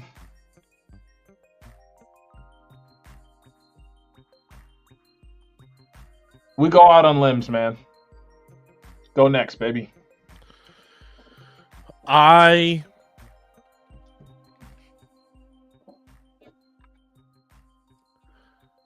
want it to be known to OTP Nation here. I like Calgary in this game. But you guys know how I feel about being a little stitious. I'm not superstitious, but I'm a little stitious. And the fact that Calgary has dropped 2 straight games since you have not eaten your second Big Mac gives me pause on picking the Calgary Roughnecks until you make good on your... We have seen this in the college football world. There is a massive one on Reddit. I don't know if you've seen this one for the national championship game. Yes. Bro, he's in tears right now, terrified. He is terrified. And Like, I would be too. I get Florida State guy. I don't think anybody would be mad if this guy doesn't go through with his whole situation. I don't think anyone would be upset. We'd be like, No you know what, one's bro? gonna knock you for that, bro. It was a goofy bet to make way back in like September. We get it. You good, bro.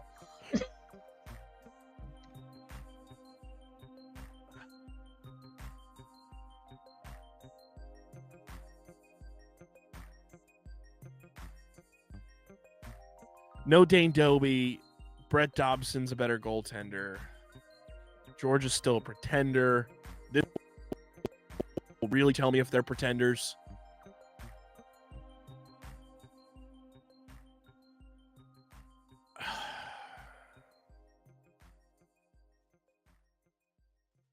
I'm going to go Calgary.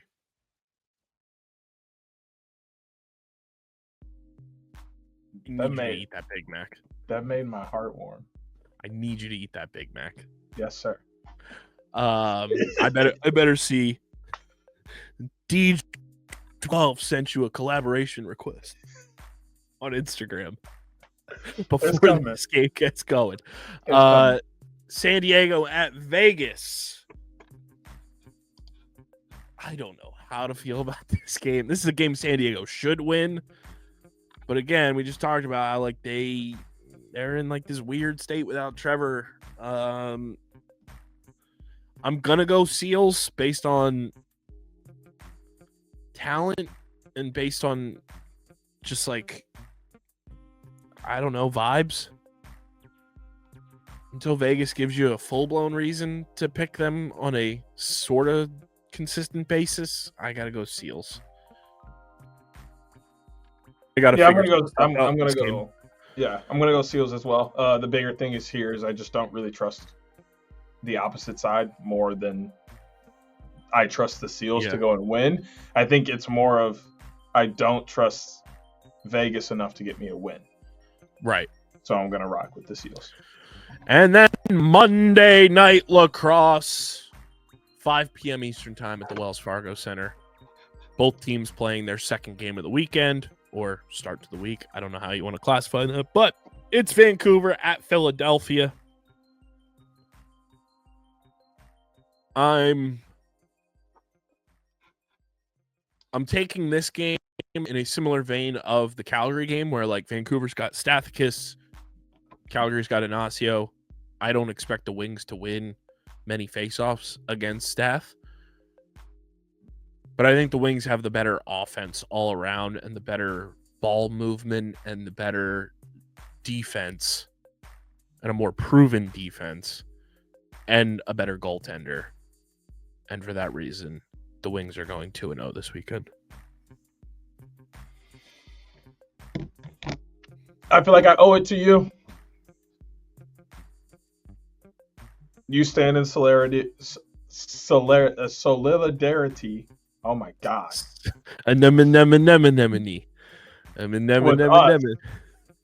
With us, we'll do the same with you.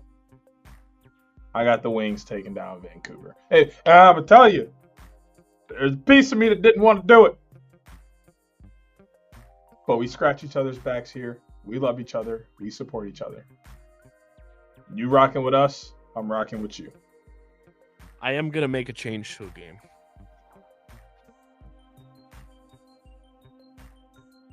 I'm taking Halifax at home over Rochester.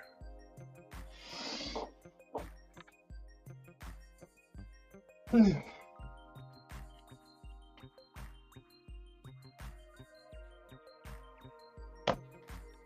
was on the fence on that one. Chances make champions. I'm staying right where I'm at. I was on the fence during that whole process there, and I'm going Halifax. So our picks of the week. We both have Ottawa beating Vancouver. I've got Halifax. You've got Rochester. Both have Saskatchewan beating Toronto. We both have Colorado beating Albany. I've got the Wings. You've got the Bandits. We both have Calgary. My pick is pending Deej eating a Big Mac. And then we both have San Diego over Vegas, and we both have Philly over Vancouver. And those are your NLL Week 8 picks of the week, powered by Kenwood Beer. Beer. Last bit here. It's brought to you by our PLL app code. Go to the App Store, Google Play Store, and download the PLL app. Guys, PLL Nation new season starts January 28th, which has me excited. I'm excited to see the new intricacies of PLL Nation on the app moving forward. Champ Series right around the corner. There's going to be a ton of stuff integrated for that. The PLL app is genuinely one of my most used apps on a daily basis. I use that thing all the time to get information from articles from beat writers, checking in on my favorite teams. It's great during free agency as well, the draft, the whole 9 yards, and it's especially fantastic during the PLL season. Download the PLL app and go to the redeem code section. Use code OTBPOD. That's code OTBPOD for 500 XP on your account. Once again, go to the redeem code section app in the PLL app and use code OTBPOD for 500 XP on your account. Deej, the uniforms for the 2025 PLL Championship Series have been revealed for the men's. Nothing from the ladies just yet. I'm glad we're on the same page. I'm glad we're on the same page with these. Yep. The initial takeaway from these jerseys is Hot garbage. not a fan. Not a fan. The reason not a fan is for the Whip Snakes, the Atlas, you literally just put their secondary logos on their traditional jerseys from the regular season and called it a day. And this is us just talking about the jersey. It's not talking about the shorts, not talking about the helmet. The jersey. That is your most marketable piece of apparel, if you're the PLL, that you will make the most money on from jersey sales. Those don't move the needle for me at all, and I genuinely hate that the Atlas logo does not have some sort of outline on it or a drop shadow to give it like some depth. It literally looks like just it looks incomplete. The Cannons is literally their throwback uniform, just not porthole mesh. That is their red jersey with the B bomb logo. The Archers, I like them using the navy blue. It's just basic. And for me, for you, for Chase, for Hoots, and anyone I've talked to, the Championship Series jerseys are supposed to be unique. They're supposed to stand out. Like, you had to qualify for this event. You had to be elite in the regular season of the prior PLL season to compete in this championship series. To me, that means you should be afforded a jersey that stands out, that is memorable. And the more and more, Deej, that I've gotten into Premier League soccer, the more and more I look into like the third kits of teams that they have and different kits that teams wear for different competitions. And the more I watch like different soccer content creators, and I kind of equate it to this because it is almost a correlation. It's not a direct comparison, but you look at jerseys, and I think about this with a lot of sports now. It's like you look at some of your favorite teams' jerseys, and those jerseys, you purchase those jerseys because your team went on a run or they did something magical in those uniforms. There was a memorable moment, a championship was won, a dynasty was forged. You know, you look at for me in particular, like with the Eagles in 2017, they win a Super Bowl in the midnight greens. That's what I grew up with. I love the Eagles midnight green uniforms. I think it's one of the best looking aesthetic jerseys in the NFL. But you have all these old heads that clamor for the Kelly green. And while I think Kelly green looks cool aesthetically, to me, the Kelly green Eagles uniforms are a uniform that are forged in the era of losers. The Eagles never won anything. It was one of the worst stretches of time in Eagles history when they wore the Kelly greens. They did not win a Super Bowl at all. And to me, that's what makes the midnight greens more iconic. You look at the jerseys of your favorite teams that they wear, and when moments happen in those jerseys, you remember that. You look at, again, for me, like the Phillies, the 1980 powder blue throwbacks are far superior to me than the Kelly greens because the Phillies won a World Series wearing those uniforms. The red pinstripes for the Phillies are iconic because they won a World Series wearing those uniforms. You want jerseys that are going to stand out. And to me, for any of these four teams, if they go on to win the championship series, it's like that's a jersey that you're going to see highlights of those moments and those games wearing those jerseys. And those jerseys don't they don't move the needle for me. They don't do anything to stand out. You look at year one of the Champ Series and how unique those uniforms were. You look at last year, how unique those uniforms were. There's no diversity in these uniforms whatsoever. And it fell flat for me this year big time. And it's unfortunate because I think Championship Series is where the PLL should be getting the creative juices flowing 10x of what they are during the regular season, because you have the opportunity to be open-minded and creative with these uniforms because only 4 teams are wearing them. Okay, your thing about your Eagles jersey spiel, I feel completely different about it.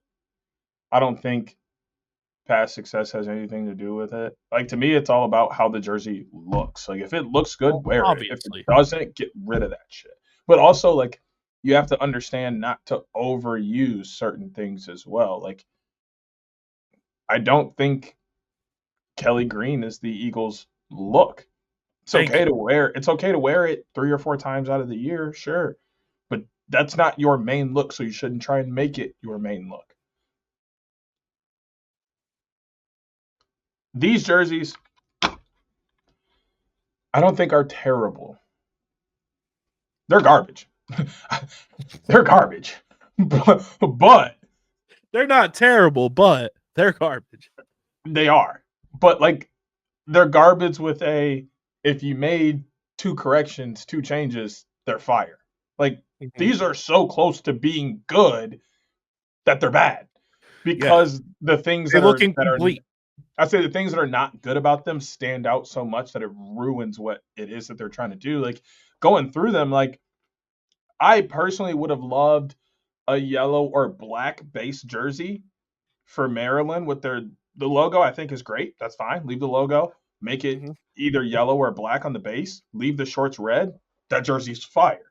Yeah, and I'm not even saying like for those 2 teams, like I'm fine using the secondary logos. You should do that for Champ Series. Yeah, that's fine. And even if you add the flag around the ends of the sleeves, maybe you put it at the bottom of the jersey, you put it around the collar, like all of that, A-okay with me. Like Archers. I don't know. Archers. Orange? I think an orange jersey or a white jersey here with the logo that they chose I would do orange on blue or white on orange. I get why they didn't do either of those this year because, oddly enough, the Archers are the only team that's made every Champ Series, and they did orange year 1 and they did white last year. So I think they were trying to differentiate. I mean, I get it. I definitely get it, but like to me, like you were saying, like these have to pop. Yeah. What is I wish there was like some sort of like design built into the blue, like some sort of like mountain type of thing or something, like how we had the chrome in 2022 with like their look and like the designs intertwined in the jersey or something to make it like It just looks like a blue jersey. I mean, that's okay because like the logo is fine to me. I just don't like that it's blue. I think they use blue too much. Like the whole point is to See, I stand don't out think a they use little, blue enough. like stand out a little bit here and do orange. Like, well, what I say by they use blue too much is like all of their in-season stuff, like for every PLL season, has been blue or white. And like there's an orange helmet in there. Maybe there's some orange. I don't think they have an orange season jersey, like regular Yeah, they do. season jersey. What, from 1 year? No, they wore orange this year. And what other year did they wear orange? They wore orange year 1. My Grant Ament Adidas jersey is orange. That's 2 years out of 6. They've had orange for.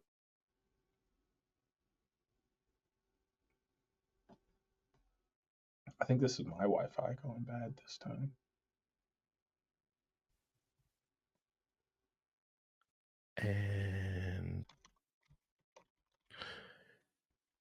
And we're back. I think they started using the orange jersey either 2020 or 2021. And then they've had it since. Because year 1, they had the navy and the white. Because I just remember Scott Ratliff wearing the Archers jerseys. And that's when everyone's like, oh, they need orange. And then I think Grant's first full year, so that was 21, was when. Because my Adidas Grant Ament jersey that I have is orange. And Adidas was still 2021. But I don't think they didn't wear it that often. I'm not saying that they don't have it in their, but it just seemed like they wore white and blue so much. Like I don't remember them wearing a lot of orange.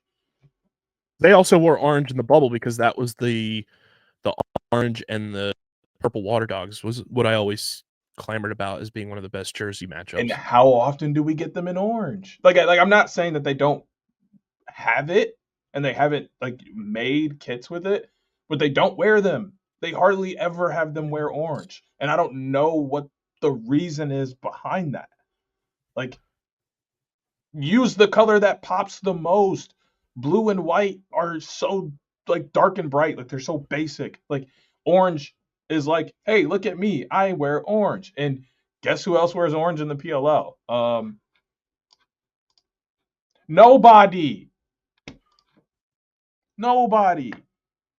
But there's like 4 or 5 teams this one that have navy blue. This is what they wore when they switched to champion in 23 when they won their first title. And then this was this year. And they're all there, but they just don't wear it enough. And then they had the Champ Series one, which was the one with like the blue like font and everything. Yeah. I don't think they embraced their blue enough after year 1. Like their throwback jerseys have had blue. But to me, the Archers one's the best one of the Champ Series jerseys, and it's not even close. The Cannons is just boring. It's like I said, it's their throwback uniform from this year, just in regular jersey material instead of 4-hole mesh, which is like. I honestly like their design. I just think I would have gone gray up top with blue shorts. Like, I think that's the only difference I make there. Archers is fine. Even if you want to leave it like this, I probably would just incorporate more orange because I think it pops. But Atlas, garbage all the way around. There's nothing I can say about that. So bad. It's so bad.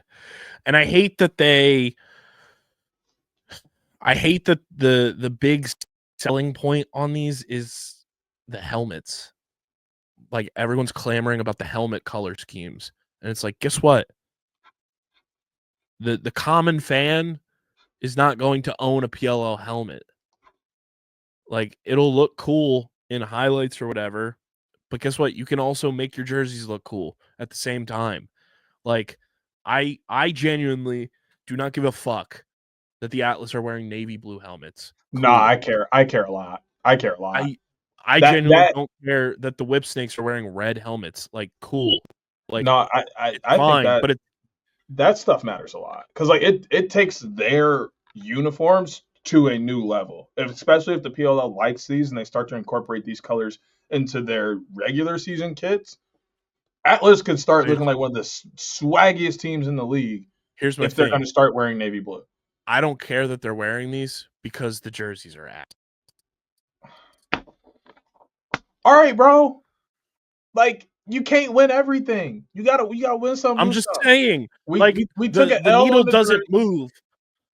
The needle doesn't move for me in the overall uniform look head to toe because of the helmet. Yeah, nobody's needle has moved at all. You'd be surprised. Scroll through Twitter. No. People everybody's excited about the helmets. They all think these jerseys fucking suck.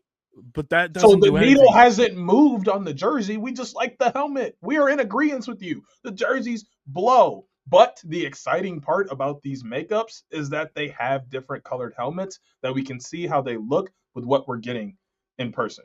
That's like putting confetti on a pile of shit. Yes, it is. It is. But you know what? We're not going to look at the shit. We're not going to look at the shit. We're going to look at the confetti. You're going to smell it, though. That's fine. We can smell it. We want to look at the confetti. We're looking at the confetti, smelling the shit. That's fine. Whatever. The exciting part, the good part is that if they like these helmet combinations and how they sit on the jerseys, Atlas could wear a navy blue helmet in the season, which would take their season look through the roof. Maryland, for me, Maryland wearing their throwback yellow with black shorts with a red helmet, I might be a Whip Snakes fan tomorrow. Cap. But I would love that look. Clip that. If you clip that, so you think Ops Weeks was bad. All right. But like you said it, not me. The whole point is it's exciting to see different things and what you can do when you have combinations.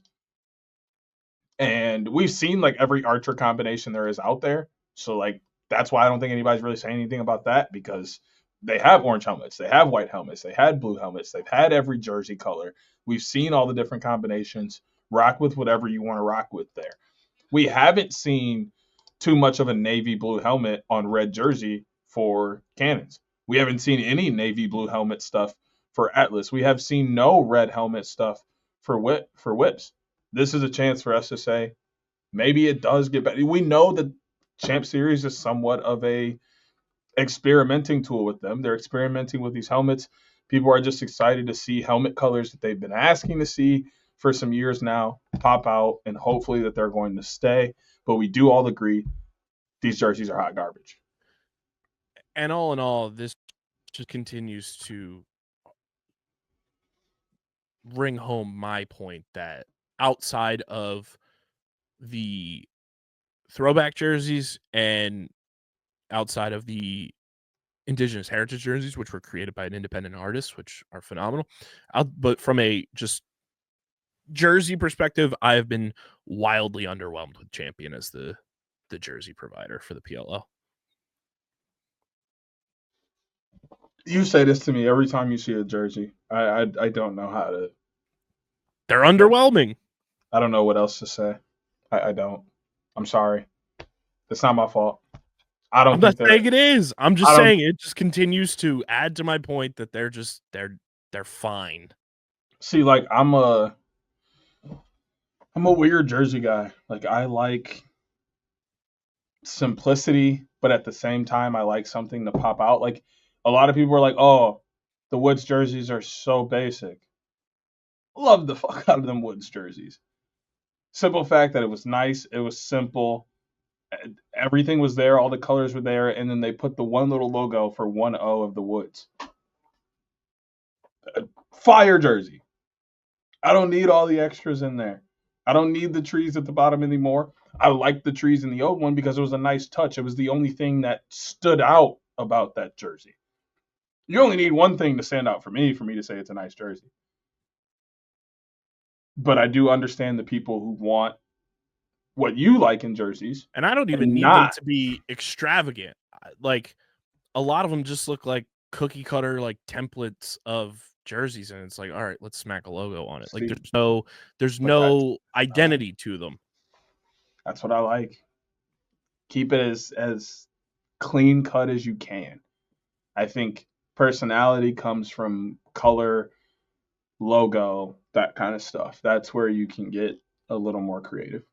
PLL wiretapper that listens to this show on the daily, please do not take anything DJ just said there into account with jerseys, because we need some character and I mean, some but like life into these what I things. will say is, like, I like the stained glass look from Chaos in 19. I liked the chainmail look from Chrome in 20. I think that was That was 19 and 20. 1920. Yeah. So it's like I liked the snakeskin pattern that we saw from Whip Snakes in 21. Like, if The we're wave pattern for the water dogs. gonna get stuff like that, cool. Like, we'll run with it. That stuff works and is good. Do it correctly. But if you are going to go simplistic, don't go water dog simplistic, which is literally just a purple jersey with the logo on front. Go wood simplistic, which has the number, has colors, has a slight pattern, and then you throw the logo inside of something on the jersey. That's simplistic with flair. I like simplistic with flair. I don't like simplistic. Simplistic with flair is like, oh, okay, that's clean. Like, when you first see it, you go, that's clean. But then you go, oh shit, I like that and that and that. That's what I like. I don't want the, oh, that's cool. Like, I feel like that happened a lot this year. I think even the Chaos jersey from 21, maybe 22, but I'm pretty sure it's 21, where they had like the half cut. It Yeah, was like 21, black on 22. one side, red on the other, and then they had like the white and black. Like, that was a fire jersey as well. Like, doing stuff like that is really cool. Keep it simple so that it looks clean, but make sure you get some flashes in there to really pop. Because my thing is, like, I want each team, like, before the swap, like, it felt like each team, like, their jerseys gave them, like, their identity. Like, it built into their branding, which was very cool. And then when they swapped over to the full-blown, like, champion kit, like, style, it was just like, it for lack of it was like Timmy Turner when he turns everyone into gray blobs, and they lost like some of that flair. And like, I agree with you. I think the Woods jersey has some identity to it. I think some of the jerseys have identity, but some of them it's just like, man, this is boring as fuck.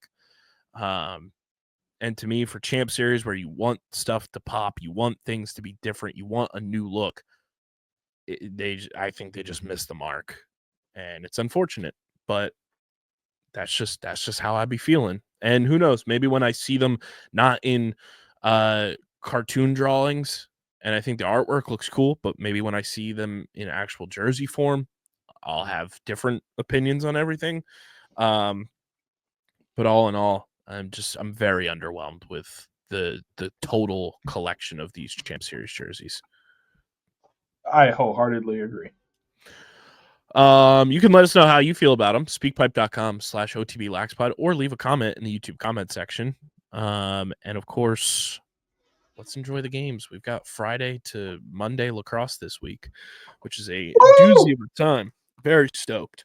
Follow us on the socials at OTBLaxPod. Subscribe to the pod, Apple, Spotify. Leave a 5-star review. Subscribe to the Underground Sports Philadelphia YouTube channel as of this portion of the recording. We're still 7 subscribers away. Let's get to 900 going into the week. 7. They made me take 7. I don't. The real ones will be at this point. Let them know what you're quoting.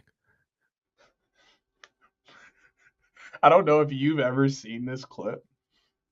Kanye went into an interview at TMZ and like did the interview and everything, and then it like turned sideways, and he's literally just yelling at everyone in this TMZ studio. There's like 40 people, and half of them are sitting at cubicles like trying to do their job. And he's just like, they made me take 7 opioids. 7! They made me take 7! And I'm like, and literally this goes on for like 20 minutes about him ranting about how bad the health system is and how he shouldn't have been on opioids, and they got him addicted to them because he was taking 7 of them for some stupid thing. And he just yelled at these people for like half an hour, just saying the word 7 1,000 times because of how many opioids they made him take. It's so funny. I was quoting Seinfeld because there's an episode of Seinfeld where George Costanza is trying to think of a unique name to get has for his future child. And he said 7, like Mickey Mantle. But you don't name him Mickey. You name him 7. And then he brings it up to one person, and then that person goes and names their child who their wife goes into labor. They name him 7, and he's just in the back of the car, and he yells, 7! That is hilarious. It's so good. I'll have to find the clip of it and send it to you. It's so goddamn funny. Also, Seinfeld has taught me at this stage of my life, I look fucking fantastic, bro. Because I was watching Seinfeld with my dad. That show, when it was airing, it was like early 90s. George Costanza is supposed to be 32 in that show. Motherfucker, I look goddamn fan-fucking-tastic for 31 going on 32 compared to George Costanza. I said, look at that hairline. I said, I am the Rizzler. I mean, I look absolutely great. I look fantastic. I told my mom, I said, don't you ever judge me. She's like, what was I? I was like, I'm just putting it out there in the ether. Look at George, then look at me. I look great. What you trying to become an honorary member? Shit. Because we don't crack over here. I look fantastic. We don't crack. I'm gonna look like this at 45. Look like this. 45 is old. You know how far away that is from me? That is 20 years down the road. That is almost my lifetime again.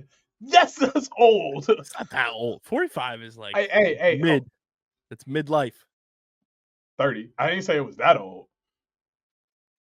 All I said was it's like doing my life again, which makes that's old. That's a lot. It's Act 2. That's all it is. It's the same play, just Act 2. That's a lot. Okay, that's a lot. This man's scared of aging. No, whoa! No, I didn't say that. I just said that period of time is a lot. 20 years is a lot of time, sir. We're not just going to brisk over it like it's just 20 years. That ain't just short. That don't just happen. You live 20 years. You feel 20 years. You love 20 years. Yeah, I don't know about that last part, but facts. Subscribe to the YouTube. Check out Shootout For Soldiers website, shootoutforsoldiers.com/events. Register for High Point University Military Appreciation Games on February 15th. Shootout For Soldiers Houston, Texas, March 8th and 9th. Shootout For Soldiers Jacksonville, North Carolina, May 25th. Shootout For Soldiers Long Island, July 9th and 10th. And Shootout For Soldiers Colorado on August 9th. All the info is linked in the description. Check it out, shootoutforsoldiers.com/events. And this has been episode number 358 of the award-nominated, honorably mentioned, number 9 NCAA ranked, and of course viewable on YouTube, Outside the Box podcast, the official lacrosse podcast on the Underground Sports Philadelphia Podcast Network. Enjoy the games, everybody. I'll be giving you live coverage from the Wells Fargo Center on Monday for Warriors Wings. But until then, we'll see you next week. Go Birds, go Wings, go Roughnecks. Peace. Peace.